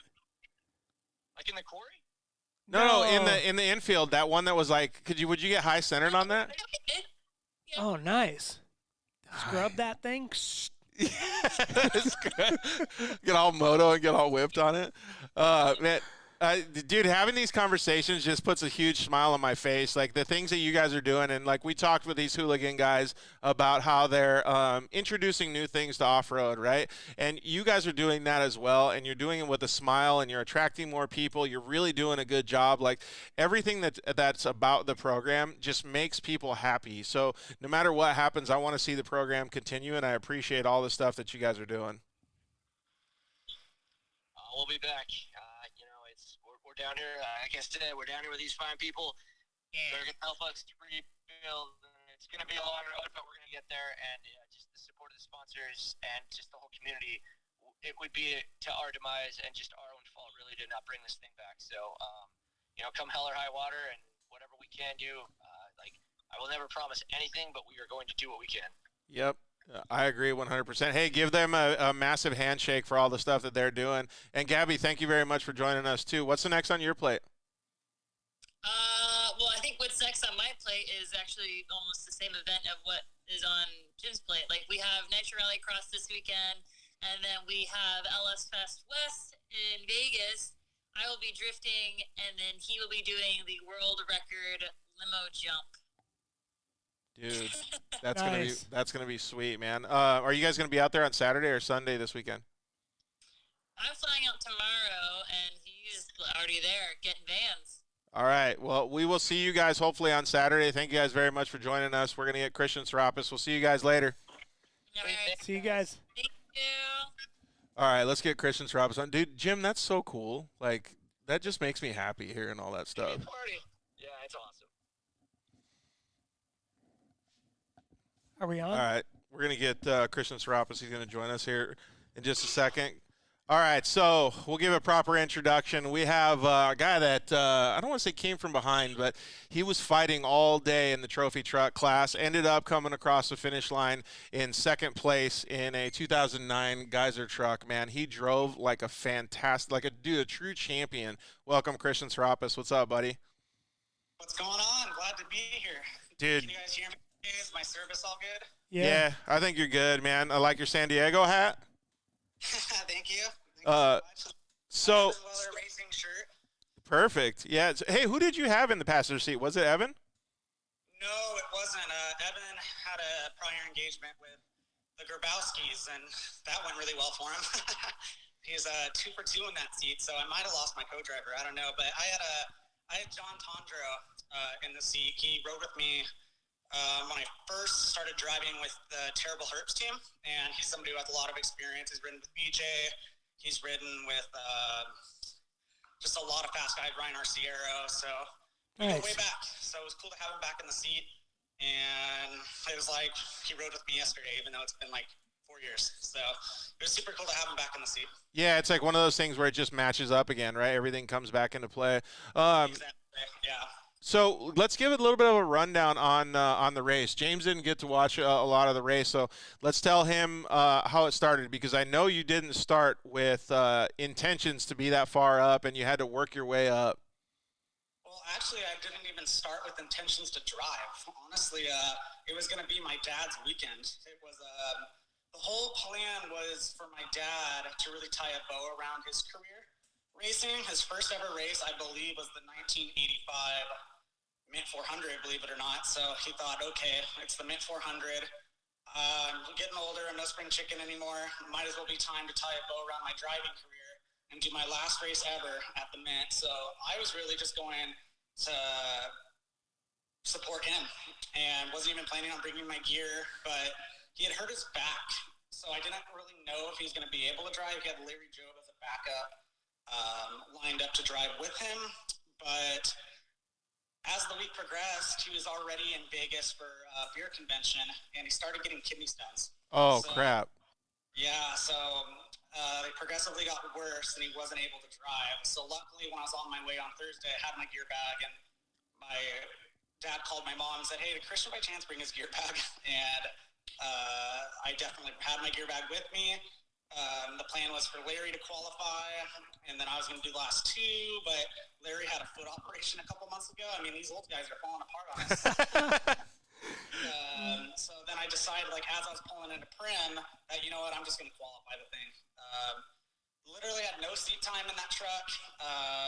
Just showed up. First time I really showed up driving was when I got to the practice lap. So I was getting used to it on the fly. I had to. I had no other choice. So didn't have that great of a qualifying run. I was like, okay, I'm just here to honor my dad. I want to go out and do the best I can. I'm not going to wad the truck up and be that guy. So laid down like a decent lap, nothing crazy. Probably got beat by a few guys that I normally wouldn't. Made a really big mistake, not to make any excuses, but probably made like a 6 or 7 second mistake on my qualifying lap that really killed us. So. Oh, was that going over that little rut or that little turn? No, it was like turn 3. It was the same turn that BJ messed up. Like, yeah, where that high center. Yeah, okay.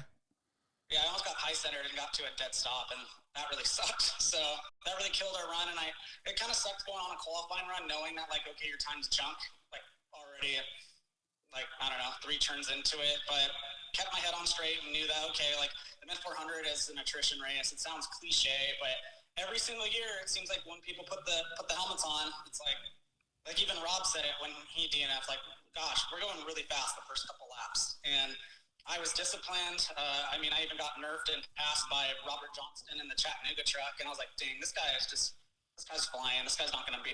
I'm going to see this guy pulled over on the side of the road at some point, which is exactly what happened. I mean, Robert's a great driver, but still, I mean, it's the Mint 400 on lap one. You need to be driving fast, but you can't be taking like just extreme amount of chances. Well, so like when I hear that, like, and so like I'm the dirt bike racer, short course guy, right? Like I don't have patience like what you, James, and what Christian does. Like you've tried to tell me a few times that you got to be patient, like you got to wait, you got to like manage the race. Right. But it doesn't seem like that's how a lot of people do it. It honestly seems like to me it keeps getting more and more like it's just pin it to win it and see what happens. Checkers or wreckers. That's what I mean. Right. Like, I've always said too, like and I've never raced a truck, right? But in the side by side, like the race is here. in your head. You racing yourself, like when to go slower and faster. Like you can, like like he just said, like you get nerfed and passed, like that happens to us in the side by side, right? And you just, I do the same thing. Like, oh, well, we'll see you pulled over in 5 minutes. So Christian, when you're talking to like, let's just call me a beginner racer, or anybody that's listening to the show that's just getting into desert racing or very neutral as far as what they do, like, how do you tell them to manage that? Because it's very difficult. Experience. I mean, there's really no replacement for experience. My brother and I have been racing since we were 10 years old, and I'm 26 now. God, that hurts to say. But yeah, I mean, it's just experience, and it's really just messing up and doing the wrong thing and being the one on the side of the road early in the race. It really just, you can't substitute experience. So like my advice to those guys going out there is don't make the same mistake twice. Like know that you're going to go out there and you're going to do dumb stuff as a newer racer, but learn from it and figure, like just like in any endeavor in life, just know that you're going to make the mistake. Don't necessarily be afraid, but if you make the same mistake twice, then you really got to take a hard look at the mirror and think like, okay, like, is this an honest mistake or is it an avoidable mistake? Honest mistakes can happen. Those are acceptable, but avoidable mistakes, definitely not acceptable. Yeah, and I think one thing that I heard you say there basically is like accountability. Like if you're not accountable for your actions and you don't learn from them, then you're screwed. Exactly.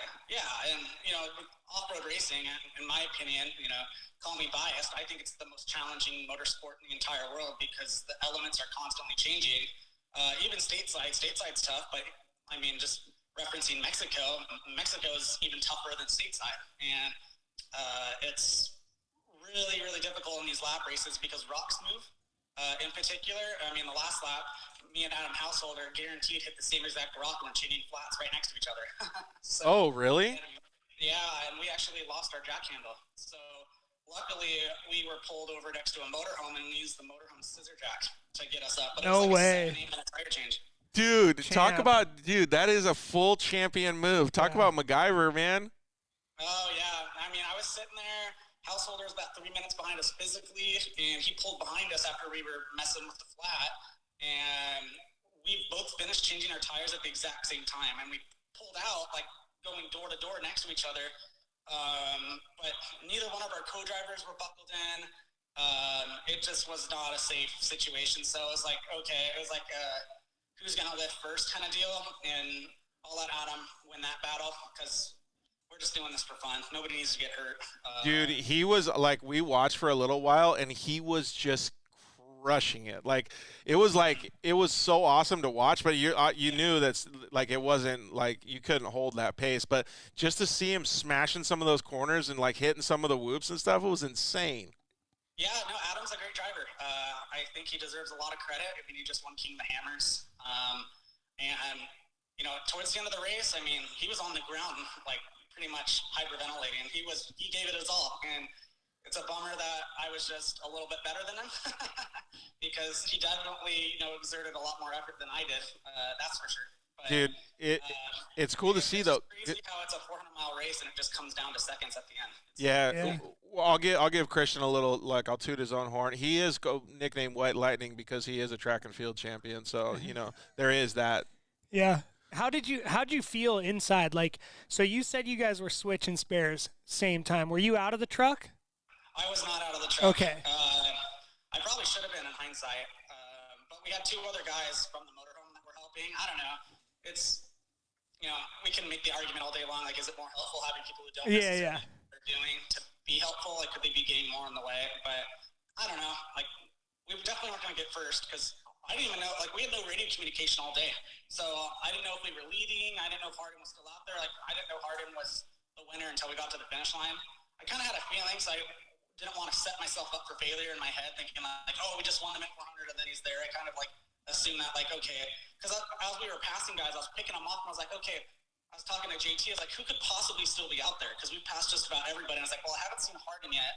I think Hardin's still out in front of us, and he ended up, having just a slightly better day than us. Yeah. And got to tip my hat to him because they've been, putting in the work with that particular truck. I know they have a big block. They have a manual transmission.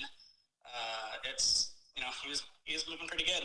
And Yeah. it's cool to see a team like that have a good run. Dude, yeah, we're gonna get him on in just a second here and talk with him a little bit. He's got a really cool story, but I want to keep talking about you. So when you're out there, you haven't been behind the wheel in how long? Oh man, well, the last time I drove in a race was the Baja 500, and that was a spec truck. Quite a bit different than a trophy truck. I would say the last time I drove a trophy truck, 2020 Vegas to Reno, I think. Yeah, so it's. So quite a bit of a power difference between the two. And, I mean, the 6100 class is competitive, but I think the trophy truck class is probably the premier class with all the best drivers. Dude, I couldn't agree more. I mean, it was wild to see how fast everybody was going. And, we did get to see you driving around quite a bit on the live feed, and we got to see your skill set really is what I want to kind of talk about is, you showed a lot of patience, but you were still hauling the mail, right? So how was it to get back in the truck to be able to manage a race like this when first of all, I didn't know you had no communications, but to be able to, it's a 2009 Geyser truck. Like that says a ton for Geyser, right? But it also says a lot for you. It shows how much experience you have. It shows how much patience you have. It shows how much skill level you have. So when I'm sitting there, like, thinking about it, like, what are you thinking and how are you feeling in the driver's seat? Does anything like that come through your mind as a racer, or are you just, like, focus on the goal and that's getting across the finish line? Yeah, I think I've always, tried to pride myself in being, the most well-rounded driver possible. Whether anything I get into, I want to be fast. Whether it's a UTV, Stadium Super Truck, 6100, trophy truck, you name it. But they all have such unique driving styles. Like a 6100, you got to drive the thing like you hate the thing and you want it to burn to the ground and you think it's the biggest piece of crap ever. Trophy truck, you got to drive kind of similar, but you have to really be a lot more disciplined in your throttle control and your line selection and getting on and off the gas, finding your braking points. Where 6100, you're just hammering it the whole time. UTV, you have to save that equipment. It doesn't matter. Like our Fortin car, it's not bulletproof, and we have a lot of the best parts. So I think the UTVs really helped me kind of get momentum back as far as learning how to really carry speed, because you have such limited horsepower on those things and limited travel. It's just you can't really translate them. It's really difficult. So just because you're fast in a trophy truck doesn't mean you're going to be fast in a UTV. Just because you're fast in a UTV doesn't mean you're going to be fast in a trophy truck. So I had to learn pretty quickly, literally at the start line, okay, I'm in a trophy truck. This is how I'm going to drive it. And this is me all in the start lane, in the staging, actually going through my head on exactly what I'm going to do. You can even ask my co-driver JT. I'm not really talking before the race because I'm really in my head on okay, this is exactly what I want to do. I'm not on autopilot in a sense. Yeah, you're watching the race, but it happened in your head. I think that's kind of cool though, James. Yeah. Poor guy. I mean, I don't know. That's caused a huge controversy, but I mean, we drove over it in the practice lap. I watched the live stream from the day before. Yeah. If people don't take it as seriously as I do, then that's on them. Yeah, exactly. I agree. I watched it because obviously we race the bikes, right? And I'm like, so what's going on out here? So then I watched some of the Razors do it, and then I'm just like, dude, it's 12 feet tall. Yeah. Either you're going to rocket ship this thing or just slow down. Yeah. I agree. It's the Mint 400, not the Mint 40 feet. Yeah. Come on. But we get, because it separates people with common sense and those who don't. Sometimes you're just amped up, though. It was spectacular for the spectators, though, right? But James, so like when you hear Christian talking about this, like from a racer standpoint, he's taking everything that he's learned in all of these different classes and vehicles and driving techniques and all this stuff and merging them all together to be a better driver. That's pretty sick. Yeah, it's awesome, especially when you can get in there and separate those classes, like you just said. You know, the 6100 or spec truck to the trophy truck, right? And then, like, obviously you guys have the background with the side-by-side. And it's super true because, yeah, you can't just get in something and run it into the ground. Yeah. None of them. And let's just say somebody gave you a ride in a trophy truck. You would ask them questions, how do I do this, right? Well, he's doing it the exact opposite way. He's actually getting to do it, and he's learning from all of these other things and putting it all together, right? Like, Christian, it takes a lot to do that, man. It's a lot of brain power. It's a lot of muscle memory. And I just want to bring that point up because a lot of the people that are watching the show have never even raced a UTV before, and they really want to understand all of these different things. So they have questions like that, so I appreciate you talking about it openly. Yeah, I mean, UTV racing is badass. I mean, my brother and I still haven't won in a UTV, and I feel like we definitely have the speed for it. Just just little gremlins haven't gone our way. It's cool to see like Joey Tirana, like really kicking it, killing it. I would say, just because he's put in the time, but at the same time too, I'm like, God dang it! Like I feel like I have something for him. But it's cool. I don't know what's going to be next for our schedule. I definitely think, I don't know, this race I almost feel like I won. Credit to Eric Harden, but I mean, granted what happened to us at the Baja 1000 and all like the personal things that happened behind the scenes, it was a long road to get to the Mint, and to be able to, you know, have just a solid result and be able to honor my dad with the second place. I mean, if you would have told me that, I would have taken it all day long. It's truly special that happened. Granted, I would have loved to have won, but I definitely think it's good momentum, and who knows, maybe we'll throw a manual transmission and a big block in that number 6 truck. Yeah, that would be pretty cool. That truck is still bitching though, dude. I love that thing. Oh, hey, I was called out on Instagram. I don't remember who it was by, but they said you need to learn how to shotgun a beer. Okay, yeah. Yeah, like, I think I saw the video, like, you put it the wrong way or something? Yeah, so the funny context behind that is my drinker was on my left side, and I'd been leaning that way the whole day, and essentially that's what I just naturally did when I went to go drink it, and then half of it poured out. We talked about muscle memory, dude. Yeah, dude, that's... Rookie move. So I look like an idiot on social media, but at least people are talking about it, so that's cool. Yeah, that helps out a lot, right? I thought you were going to say my drinker was on my, did you say left side or right side? Yeah. My drinker was on my left side, so I was leaning over the whole day, like, drinking it. I thought you were going to say my drinker was on my left side and it was full of, like, Trulies or something. No, Corona Extra, come on. Yeah, sorry. Yeah. I forgot. Hey, so, It was cool. Belch and Bieber loved it. Dude, yeah, that's perfect for them. Hey, so maybe the move is to, like, get this marketing stuff built up and then actually, like, just smash a Corona, like, when you're done racing the next race in the Corona truck. That's on brand, the whole deal. Yeah, you know what I think I should do next is I'll take a Corona bottle, I'll smash it across my head, and then I'll drink it backwards. Get full wild. Black eye and everything, yeah. Man, like, I want to tell you this because we're going to get Eric Harden on here. But from the bottom of my heart, I'm really glad that you were actually able to get out there and race. I know your dad wanted to get out there and race, and I hope he feels better soon. But you did a fantastic job, dude. You impressed a lot of people.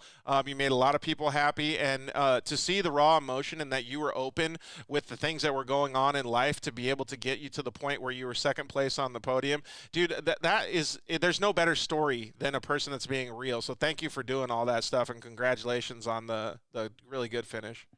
No, I appreciate it. It's an honor to be on the show. I couldn't do it without my parents, Evan Weller Racing, prepped a great truck, John Tondro in the right seat. Definitely love the Mint. I'd love to come back and race that truck again, maybe with some more horsepower next time. Get those guys or boys to put a bigger motor in it. Yeah. Exactly. All right. Well, We've got our bigger ring gear on order, so that's for sure. Thanks. You got anything else, James? Or No. All right. Thanks, Christian. I appreciate it, dude. We'll talk to you soon. All right. Tell Eric I said congrats. Yeah, we will. All right, so we're going to get Eric Harden on here in just a little bit. Eric's not a big Instagram guy. How are you doing on time, James?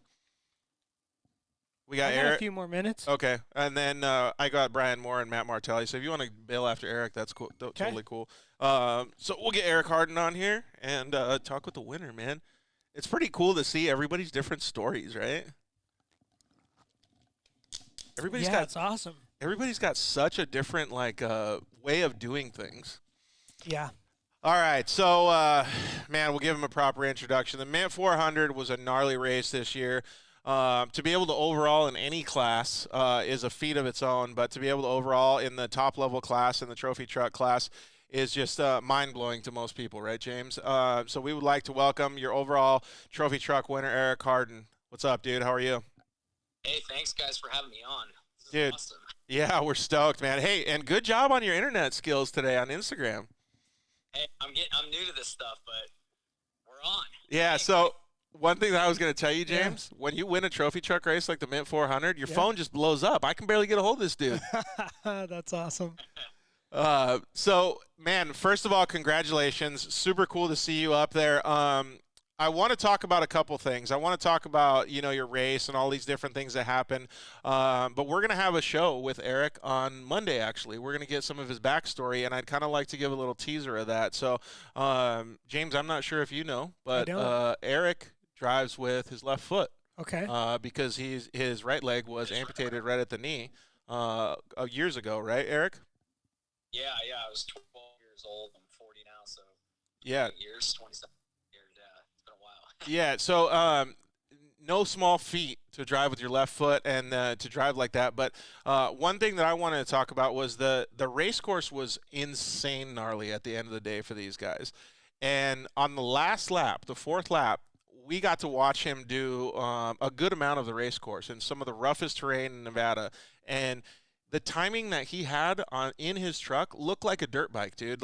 He was wheeling bumps, so he would downside one like a double bump, and then he would wheelie the next one, and then he would get the back wheels off the ground and tap the wheel on the next bump. Like the timing looked like it was like Eli Tomac going through whoops at Daytona or something. It was insane. It was almost like poetry in a trophy truck. So I wanted to tell you, Eric, it's insane that anybody can do that, and you with your situation is just blows my mind, dude. So however you're doing it, kudos to you.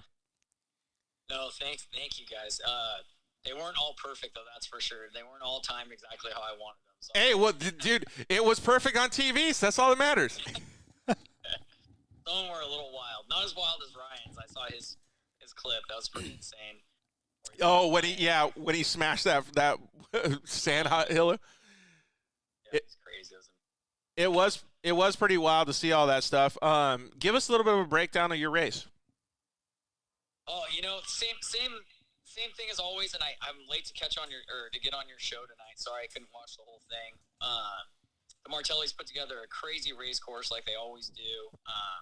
It was really cool how it went through Beer Bottle Pass again. It hits the fast stuff, the technical stuff, the slow stuff, the sand whoops, which are unpredictable. Some lake beds.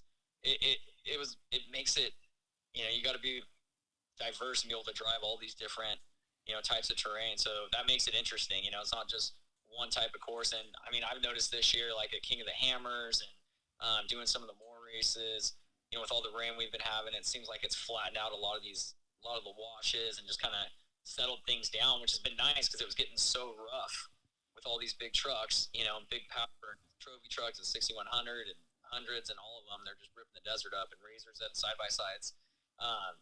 But I had a hard lesson at the King of the Hammers. We were having a good run. I felt like we could have done something in that race. We raced the Moore Series out in Lucerne, and I know that desert. I know a lot of the guys out here know it, but I know it really well, I feel like. So, of course, trying to pass somebody, I got a flat tire and got steamrolled by all the trucks at the beginning of the race, got another flat.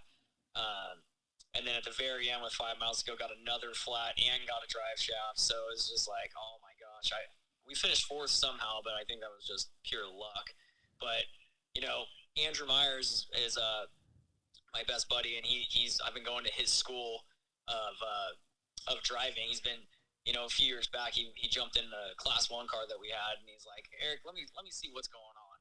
why aren't you going fast? And he jumped in and he's like, okay, let's work on this thing. And we just started adjusting shocks and revalving and, you know, just the whole thing. And then I was like, well, if this thing's that bad, we should jump in the race truck. So we went in that and we revalved the shocks 6 times, kept stiffening it up, getting it to where it would work and getting that confidence of trust in the truck. And so having him on the right seat with me in the hammers, I mean, he's just calming me down the whole time after that jagged pill, you know, of the hammers. I was so bummed about it. And having a bad qualifying run of 14th at the mint, I was like, dude, I was just bummed, you know. I thought there's no way. It's going to be way too dusty. We're going to be stuck behind all these guys like we always are. And, you know, it's just not going to work out. And Dude, there's 2 things that I want to talk about what you're saying. Like, first of all, kudos to you for pushing past all that stuff, right? So the 2 things I want to talk about are you don't know what you don't know, and then how to come back from a mentally depressing state that you are in anything in life or off-road, right? Like, so what Eric's talking about is he didn't know that he had a bad truck, or a bad car, right? Like, he's kind of trying to figure it out. And Joe just came on with Jason, and they said, dude, our car was flawless. It was so good. We just ripped, right? But when you have to go through these things, you have to make sure that you keep your mindset in the right spot to be able to push past it. And that takes a lot, like what Eric did, right? And he didn't really know until somebody told him. Like, that's difficult to understand. And then all of a sudden, you're like, what the F, dude? Like, how would I have known that? And then it's like, oh, shit, well, was I doing something wrong? But then you have to get over it and be like, all right, now is the time to focus on moving forward and be better. yeah, 100%, 100%, you know, and you just have that trust in the truck and it's a lot easier to drive. So we start the race 14th and yeah, I mean, it was the perfect situation. The weather was perfect. It was cold. It was cool. It was overcast. You know, it rained the night before. The winds were all picked up. It was great. I mean, we didn't have a whole heck of a lot of dust at the beginning. Not too much, a little bit. And we were able to make quick work on a couple trucks. And then I felt bad because we passed one of them and on the run, and then, you know, we're good into all those rock beds, and Andrew's going, dude, you got to slow down, you got to slow down, you got to slow down. And I'm thinking, no, go faster, we got to go faster. Like, these guys they're going, they're outrunning us, and we know how fast the pace is. And so we, you know, we kind of slowed down. I felt like I was parked and in some of these rock sections, but we were going around them, you know. I mean, you go blazing into these corners like a bat out of hell, and there's a boulder there that wasn't there before. You're going too fast, you can't go around it. I mean, I just did it 3 times in a row, like an idiot 3 weeks ago or 4 weeks ago. So it's like, okay. And then, you know, at the end of the first lap, there were some guys glued to my bumper right behind me. And then we were able to say, okay, let's go. And the first section of the course is, you know, it's not that rocky at the beginning. And, you know, I'm confident we know that course pretty well, that first section especially. And so we were able to lay it down and put some distance on, and then just kind of start running our own race the second lap, and just being able to take our time. And then it was crazy. You know, normally you get stuck behind somebody for 100 miles in these races, or you can, and, you know, everybody just kept stopping. I mean, people were pulled over all over the place with flat tires. And I was like, that was me 3 weeks ago. Oh my gosh, this is so much easier. I know we're going slower, but we're not stopping. So it was a big lesson for me. You know, I don't want to slow the pace of the race down doing that, but it was nice to not have to get out for once. Dude, so James, that's like one of those things, like slower is faster. For sure. Dude, it's so hard though. I only know it from the side-by-side, right? So I tell people, like, on a lake bed, you blow the belt, how fast are you changing the belt?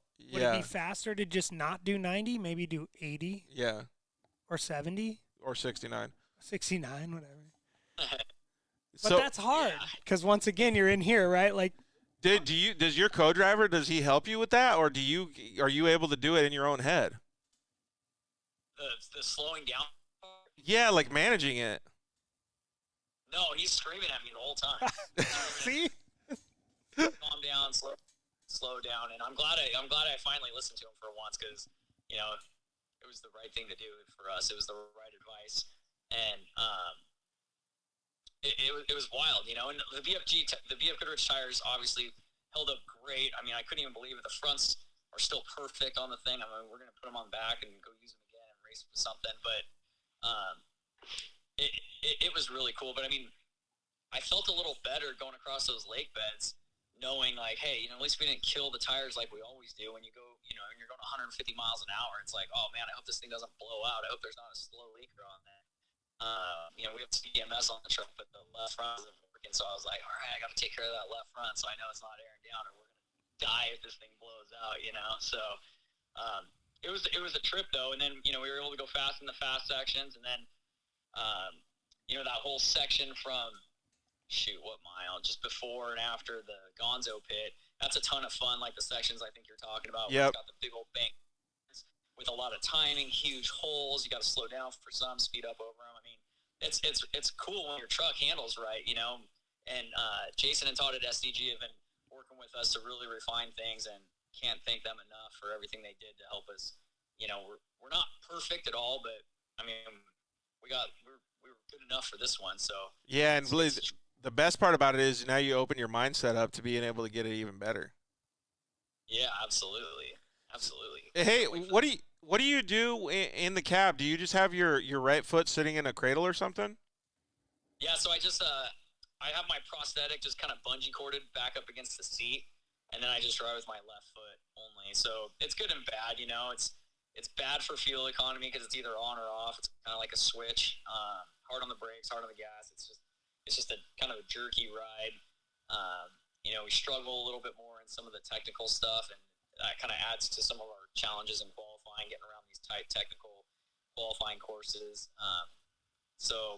And it makes it hard to do well in races. We seem to do well in the small races, the medium-sized races, the larger races. We only do a couple. We only do the hammers and the mint pretty much every year, and we just can't finish them no matter what. The mint. We've been trying this I think we limped across the line 7 years ago, my brother and I, with a broken transmission that barely worked in the second year. And then last year, we broke an axle in third place on the last lap of 60, going downhill, just broke. Year before that, it was a gear. Year before that, we scattered a motor completely. Every time it's in no man's land. We always break in no man's land, so we get to spend a good 8 or 12 hours up there. It gets cold at night and the whole thing, so it's never fun doing that. Year before that, we left a lug nut loose, broke a stud. The year before that, we blew another motor. I mean, we just can't connect the dots on these big races. And so whenever we was having all these problems and knocking drive lines out and getting flat tires, the third and fourth lap, on like that broken highway road where it parallels the freeway, normally, I'm on top of fourth gear on the ragged edge on the chip, and I don't know how fast we're going, as fast as I can go.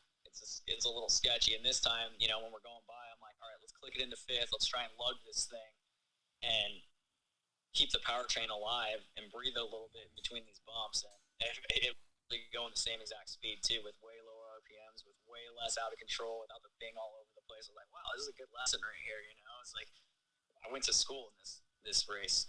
Dude, it's kind of crazy though to think like, man, like having all that adversity for many years, but he still got so much drive to be able to win this thing. Like, it's almost like it was deserving, right? And I had no idea until you just shared that story, but now it makes me feel a little bit more connected, because I can understand why people were so insanely happy, because with the good times, there's always bad times, right? And with the bad times, there's always good times. And to see them come through and just be so pumped for you, dude, that's got to be such a great feeling.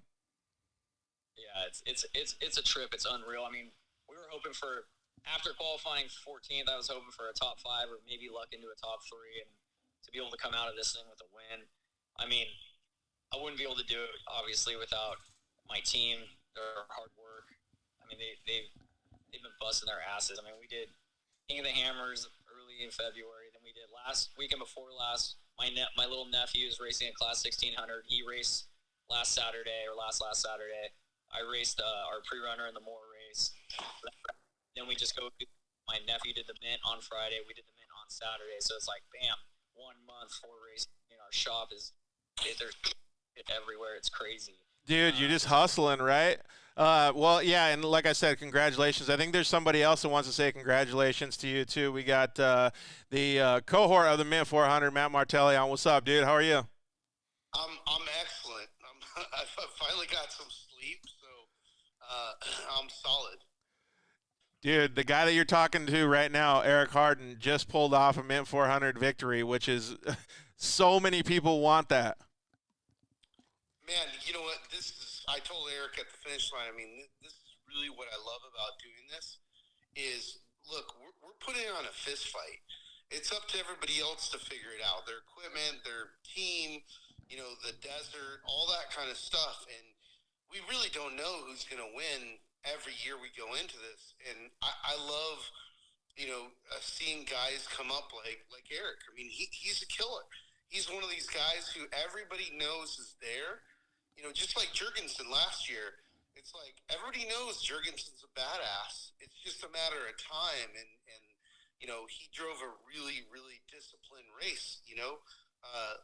I liken it to, Rob Mack style in that, Rob hangs, he saves his equipment, and he goes, yeah, I'm going to Jedi all you guys. All you guys think you're winning it by 20 minutes and all this cool stuff, but here's what's going to happen. You're going to blow up your equipment, and I'm going to slide right in and take it. And that's what Eric did. And I will say, though, the gap between him and the next person was 15 minutes. So this wasn't a win. This was an ass kicking.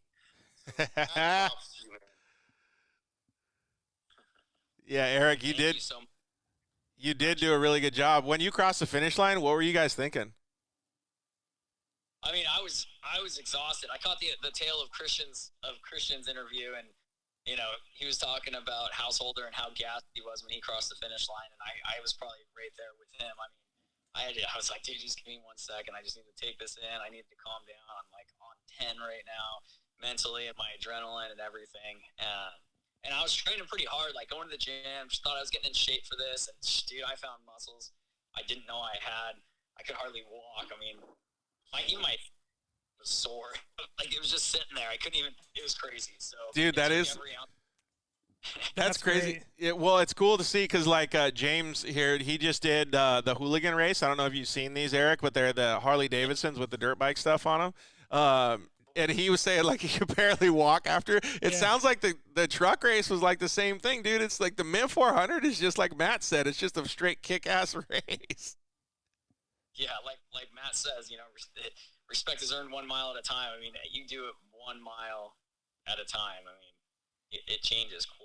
Yeah, I know you got asked this a couple times, like in the interview process and stuff, but I'd like to share it with our audience too. Like, what do you think at the end of the race? Because it's not easy to keep your mental capacity, your focus, your strength to be able to finish a race like that. Because, like, you're pretty much ready to tap out with 100 miles left, right? So what do you do to make it so that you can never give up? I mean, I was chasing Harley and Kevin down at the last lap. I was like, all right, if we lose to these guys, I think we got them on time by, 30 seconds or a minute. I don't know what it is, but if we lose this thing because of that, because we're not pushing hard enough, I'm going to be devastated. So, I mean, I was driving as fast as I could the third lap and the fourth lap up until, we saw them off to the side. I think they had a drive shaft problem or a transmission, something happened. And once we knew that, I knew we had people behind us. I didn't know who. I didn't care. I was just like, hey, how much time do we have? Thought it was 10 minutes or so. So we're like, all right, well, we can't just quit. We need to go. And I couldn't turn it off anyways. It's like you either slow down and probably run into a rock, being an idiot, getting out of the seat a little bit, or just keep focusing and keeping our pace, which is what I was trying to do. Dude, spoken like a true racer, right? James, like, you know what? I don't give a fuck what we're doing. We're going. Once again, back in here. Yeah. I think that's the thing that people don't understand about this style of racing. What's so difficult is that it's so mental. The whole time you're like, am I driving hard enough? Am I not driving hard enough? Because it's not like, Formula E and NASCAR where you could see the guy in front of you. You're like, I have 2 car lengths or whatever. Right? You don't know. Like, you're getting split times and there's some general idea, but you really don't know. So it's super mental, it really is Jedi stuff. It's like you have to control your mind, the equipment, your team, feel what the race car is doing. I mean, again, like I'm biased, obviously, but I mean, this is the most badass form of motorsport on the planet. And like, you guys saw at this race in particular, it was wild. It was wild in every class, but like, you know, in the top field, it was just like, you know, it was bonkers. It was like drama from the start of the race to the end of the race. I'm like, you know, I texted Don Dell. I'm like, thanks for starting the drama, dude. That was great. You know, and he texted me back the middle finger. You know, so it figures. Well, Eric, give us a little bit of a breakdown. Like when you're the one out on course, we saw everybody just like going balls to the wall. Like, what do you do in that case? Are you just like, dude, this is way too fast?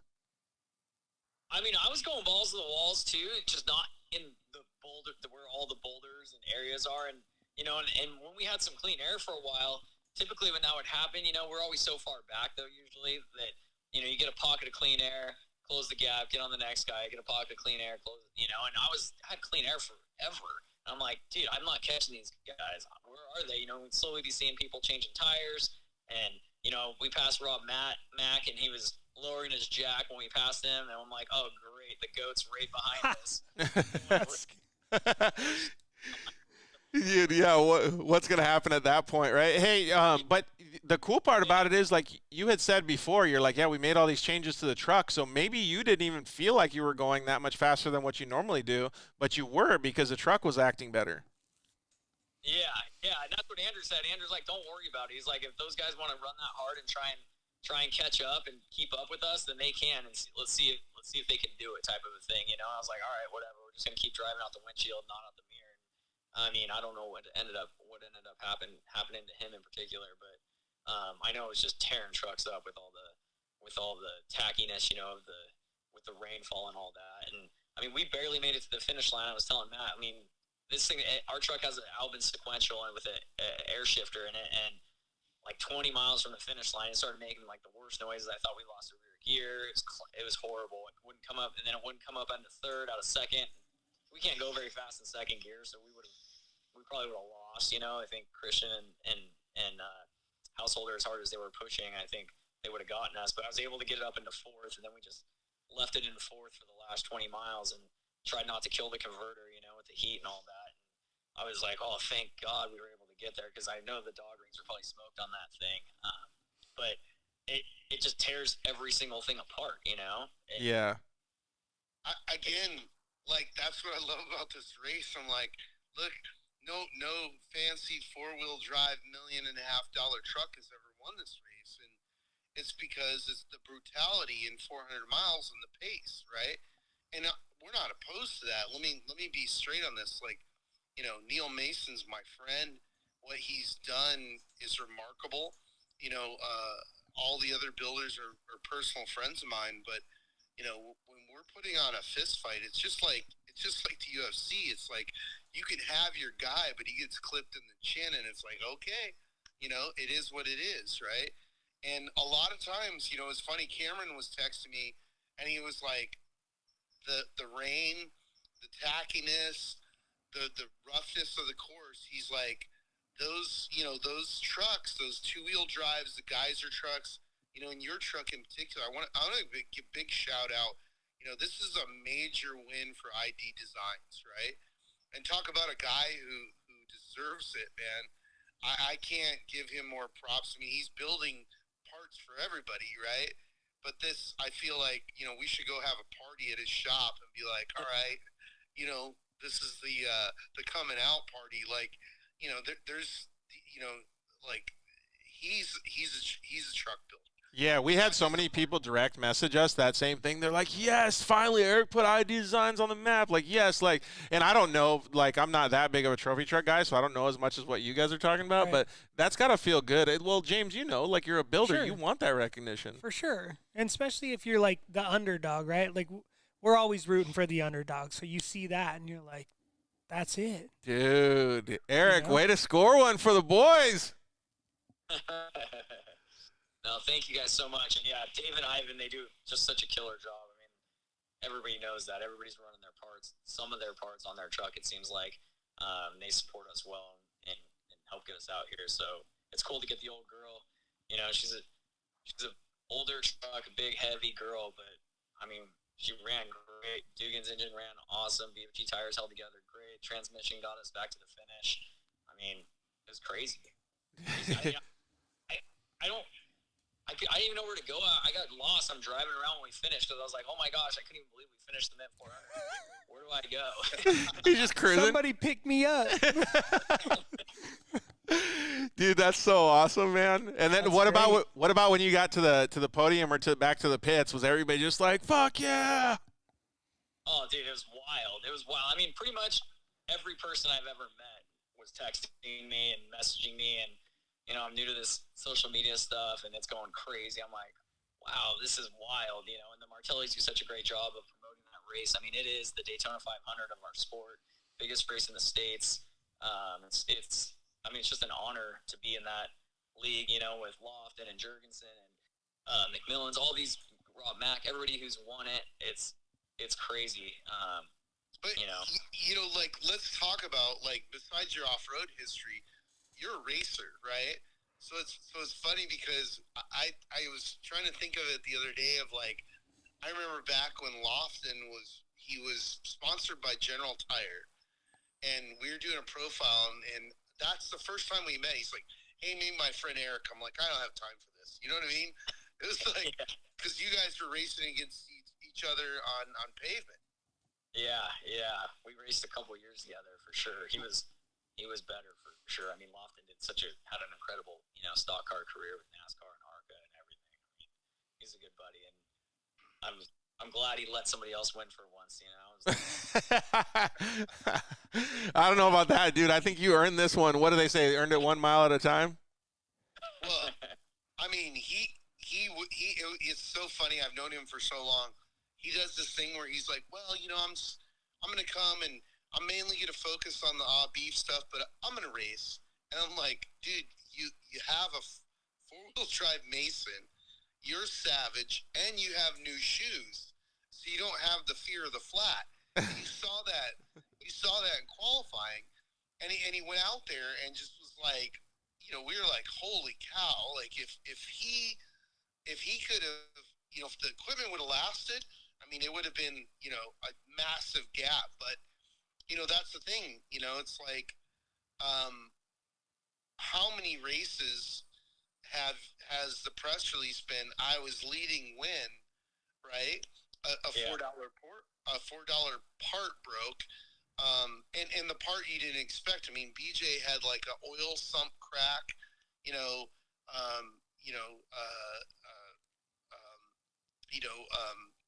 there was driveline issues. So there's stuff that breaks that we're like, oh, that's totally fine. We got it figured out, and it breaks, right?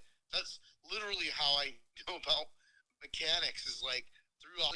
Yeah, it's kind of crazy to think how many things can go wrong, and then after 400 miles of just battling, I still liken this to most people don't understand. 400 miles is let's just say from San Diego, I don't know, to wherever. It's not Phoenix, but to Tucson. That's a long ways in a car. It takes you almost 8 hours to do that in a regular car. And you guys are beating the shit out of a truck going through the middle of the desert at this almost the same rate of speed or higher, and doing it for, God, just pounding your bodies. And it's just unreal to me that more stuff doesn't break. Yeah, a lot breaks. It seems like everything breaks every time. Did you guys have any issues? Just our transmission at the end, and we were able to limp it through. But other than that, I mean, we didn't stop. We didn't get out. It was crazy. And I was surprised to see Adam. I saw Adam next to Arciero on, I don't know, maybe lap 3 or 2, and he was parked right next to him. And he was like giving me, go on. I'm like, I thought he was out, because I know Ryan was out because we saw him the lap before, and I didn't know that they were changing a drive shaft in 8 minutes or however fast they did it. I mean, he was right behind us. He'd be right there. Wow. I think also. So it's crazy. I mean, hats off to them. They did a great job. I mean, he just came off the Hammers win. He laid it down. I was looking at the lap times. He had the fastest lap in the first, or the fastest time in the first lap, if I read that right. I mean, it's pretty impressive. They did a great job, and obviously Christian is, he's a pro. He's been doing this for a while, and he's fast at anything he's in. And I've always looked up to the Serapis boys.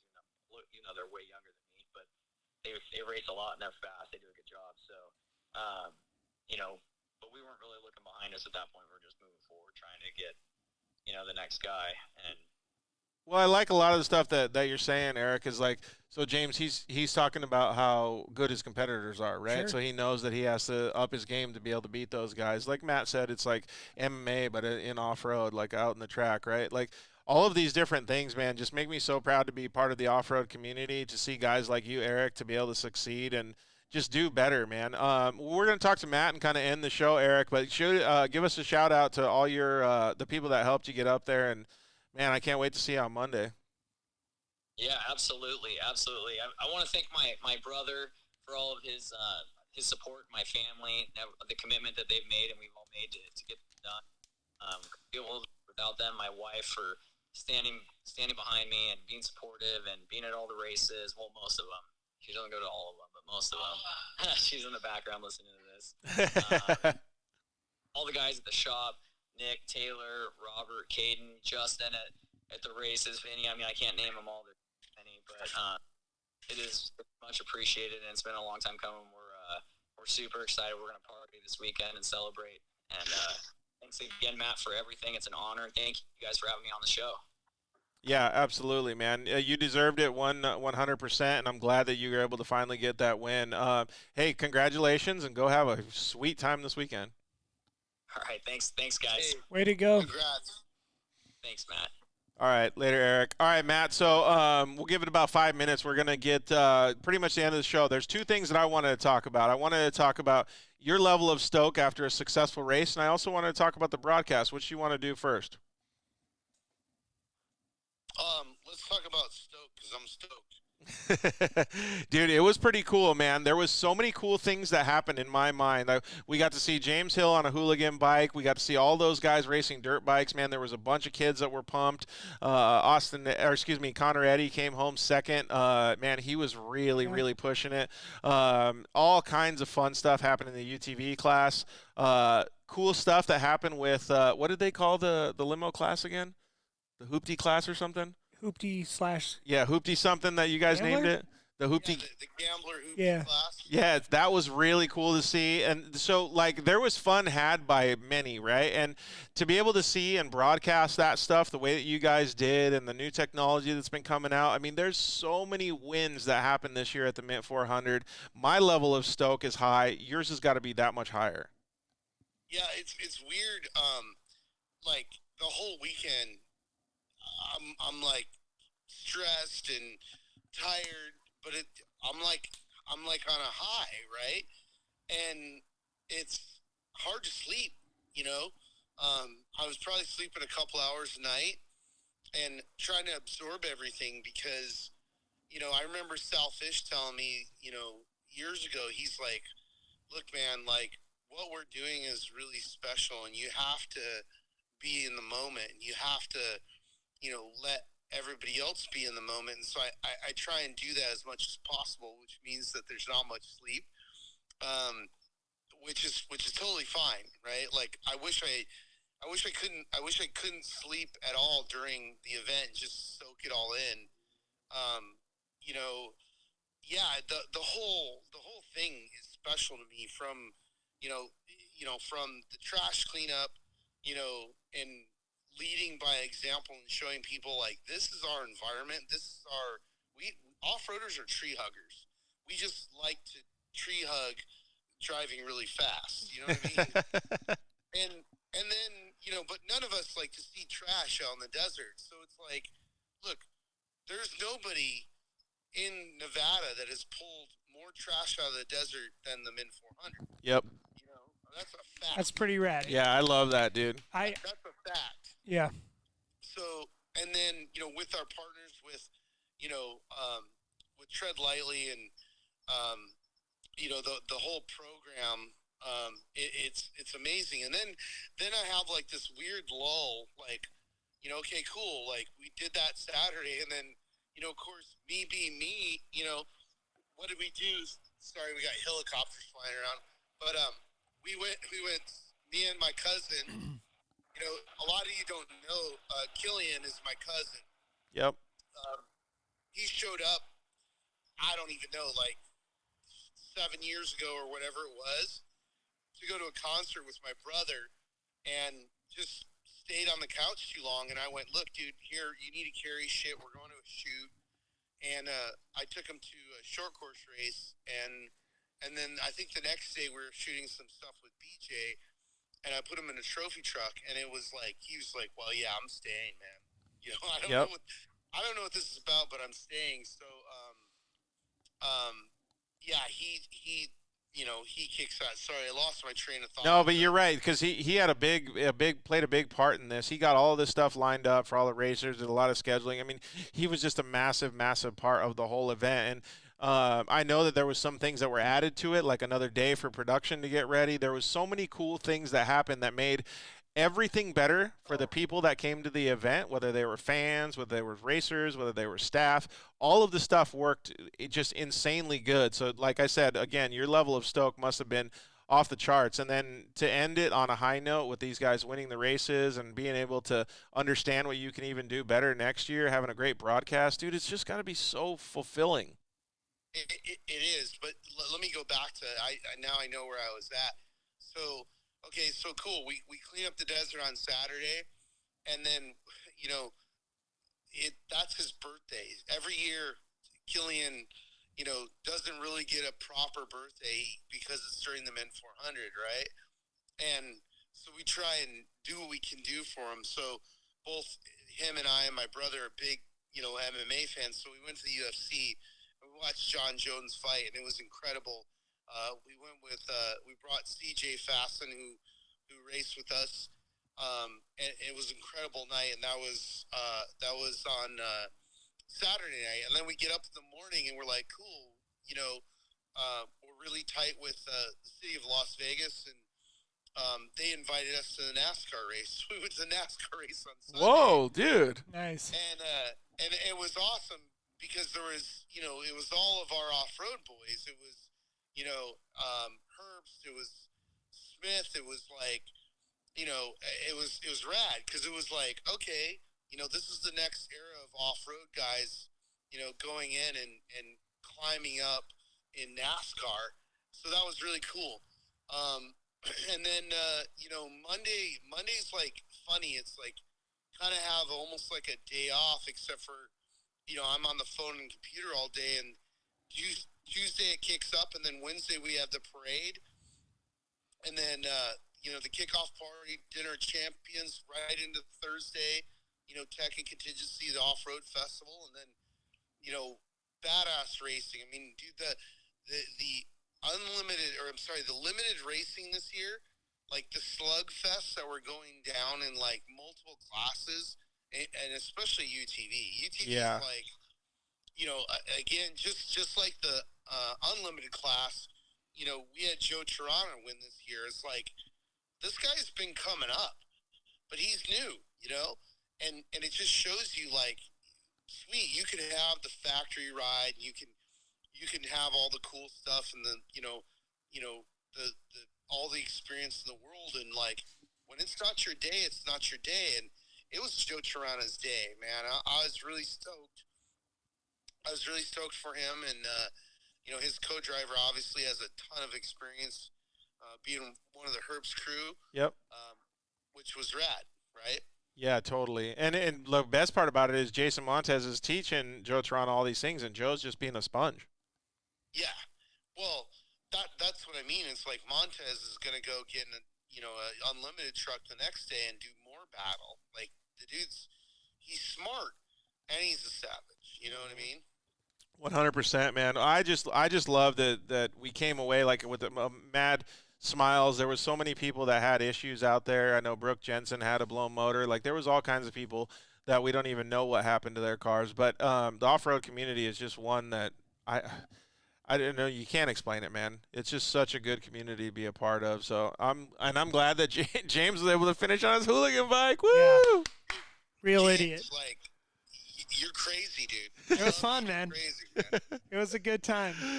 He said he was battling with Mark, like for the first couple the first couple corners. First and stuff. 25 miles, right about to 25. Well, I talked to Mark, and Marcus like, hey, bro, you need to find me a sponsor so I can get in a cage because I can't do this. Yeah. It's too gnarly. We're searching for the right spot, man. I want to, he took me into the Harley and I'm like, Right. and then he's like, what do you think? And I'm like, yeah, dude, roll reverse. Let's get you in a car. Yeah. So, that's on the plate right now. We're trying to figure that out. That'd be perfect. Hey, Matt, we're going to let you go, but I want to know one last question. I want to know what's in the future for you guys at Mad Media, and then actually two questions. What's the next thing for the Mint 400? Oh man, we're gonna add more races. You guys got a little taste of it in the short course with the Class 11s. So we're gonna do more. I mean, it's such a good vibe, and I think it comes from the top, from my brother and I. Like, we love this, and we respect the racers. We respect the spectators. Like, if we weren't doing this, we would be in that position, right?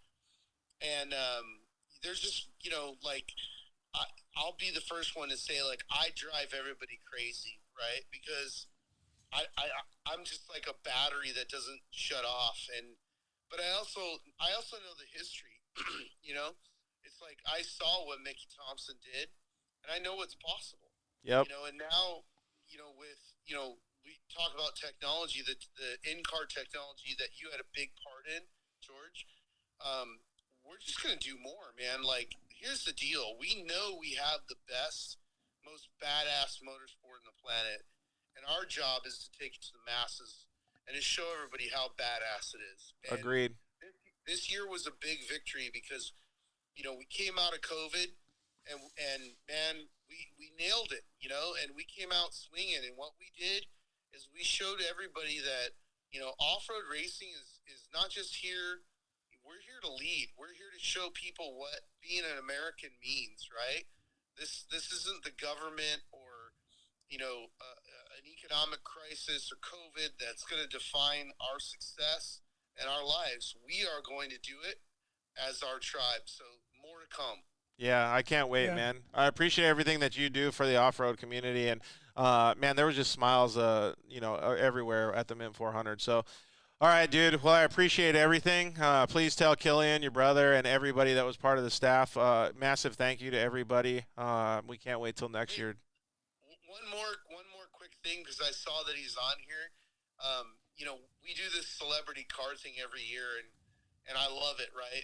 And a lot of these guys end up becoming personal friends. And one guy I was super impressed with was this guy, Tim Montana. He rocked the show, on Thursday night and raced on Friday, and they won their class. So big props to Tim Montana. I think we got ourselves another lifer. That's awesome. That's cool, man. And I just got a message from Chris Meyer over at Maxxis Tires too that says Axel Hodges actually participated in the Class 10 car this year, and says that maybe we get a two-wheel guy wanting to do some more four-wheel stuff. So that could be interesting too, Matt. Yeah, he was one of Tim's roommates, his teammates. So it was Tim Montana started. He handed the car to Axel Hodges, and then Jesse Hughes from Eagles of Death Metal finished the race, and they won their class. So in the 0-1 class, so pretty damn cool. We got some new lifers that are going to help spread the gospel of off-road racing. Hell yeah. All right. Well, thank you very much, Matt. We really appreciate it. Thank you for the event. Thank you to everybody that was part of it. Man, we can't wait till next year. We'll see you later, bud. All right. Thank you, guys. Thanks. So, James, to end this thing, dude, there was a lot that we talked about today. We talked about how gnarly off-road is. We talked about how good and bad the off-road community can be. And we talked about the future of off-road. What do you take away from the whole thing? So all in all,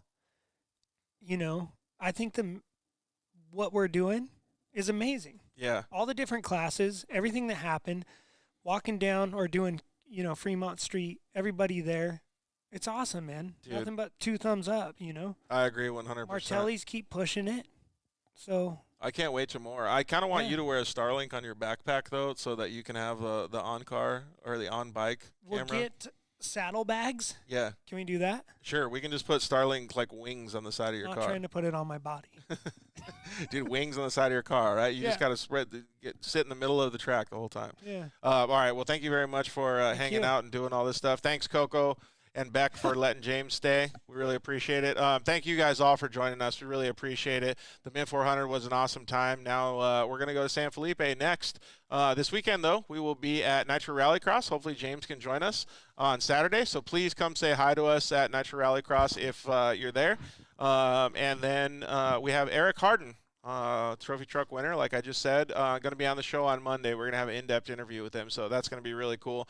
We appreciate all you guys for tuning in with us. Thank you very much. One Go ahead. sec. Yeah. If anybody has one of those minivans I could race on Sunday, Jim York. I'm just saying. Jim York, please pick up another van. Yeah. That would be pretty sick. Thanks to the guys over at KMC Wheels, Maxxis Tires, Motul, Shock Therapy, Evolution Power Sports, JL Audio, Zolander Racing Products, Vision Canopies, and Cryo Heat. Really appreciate everybody. But like I said, like I say every show, we really appreciate you guys. You guys are our lifeblood. So we Thanks. will see you guys next week.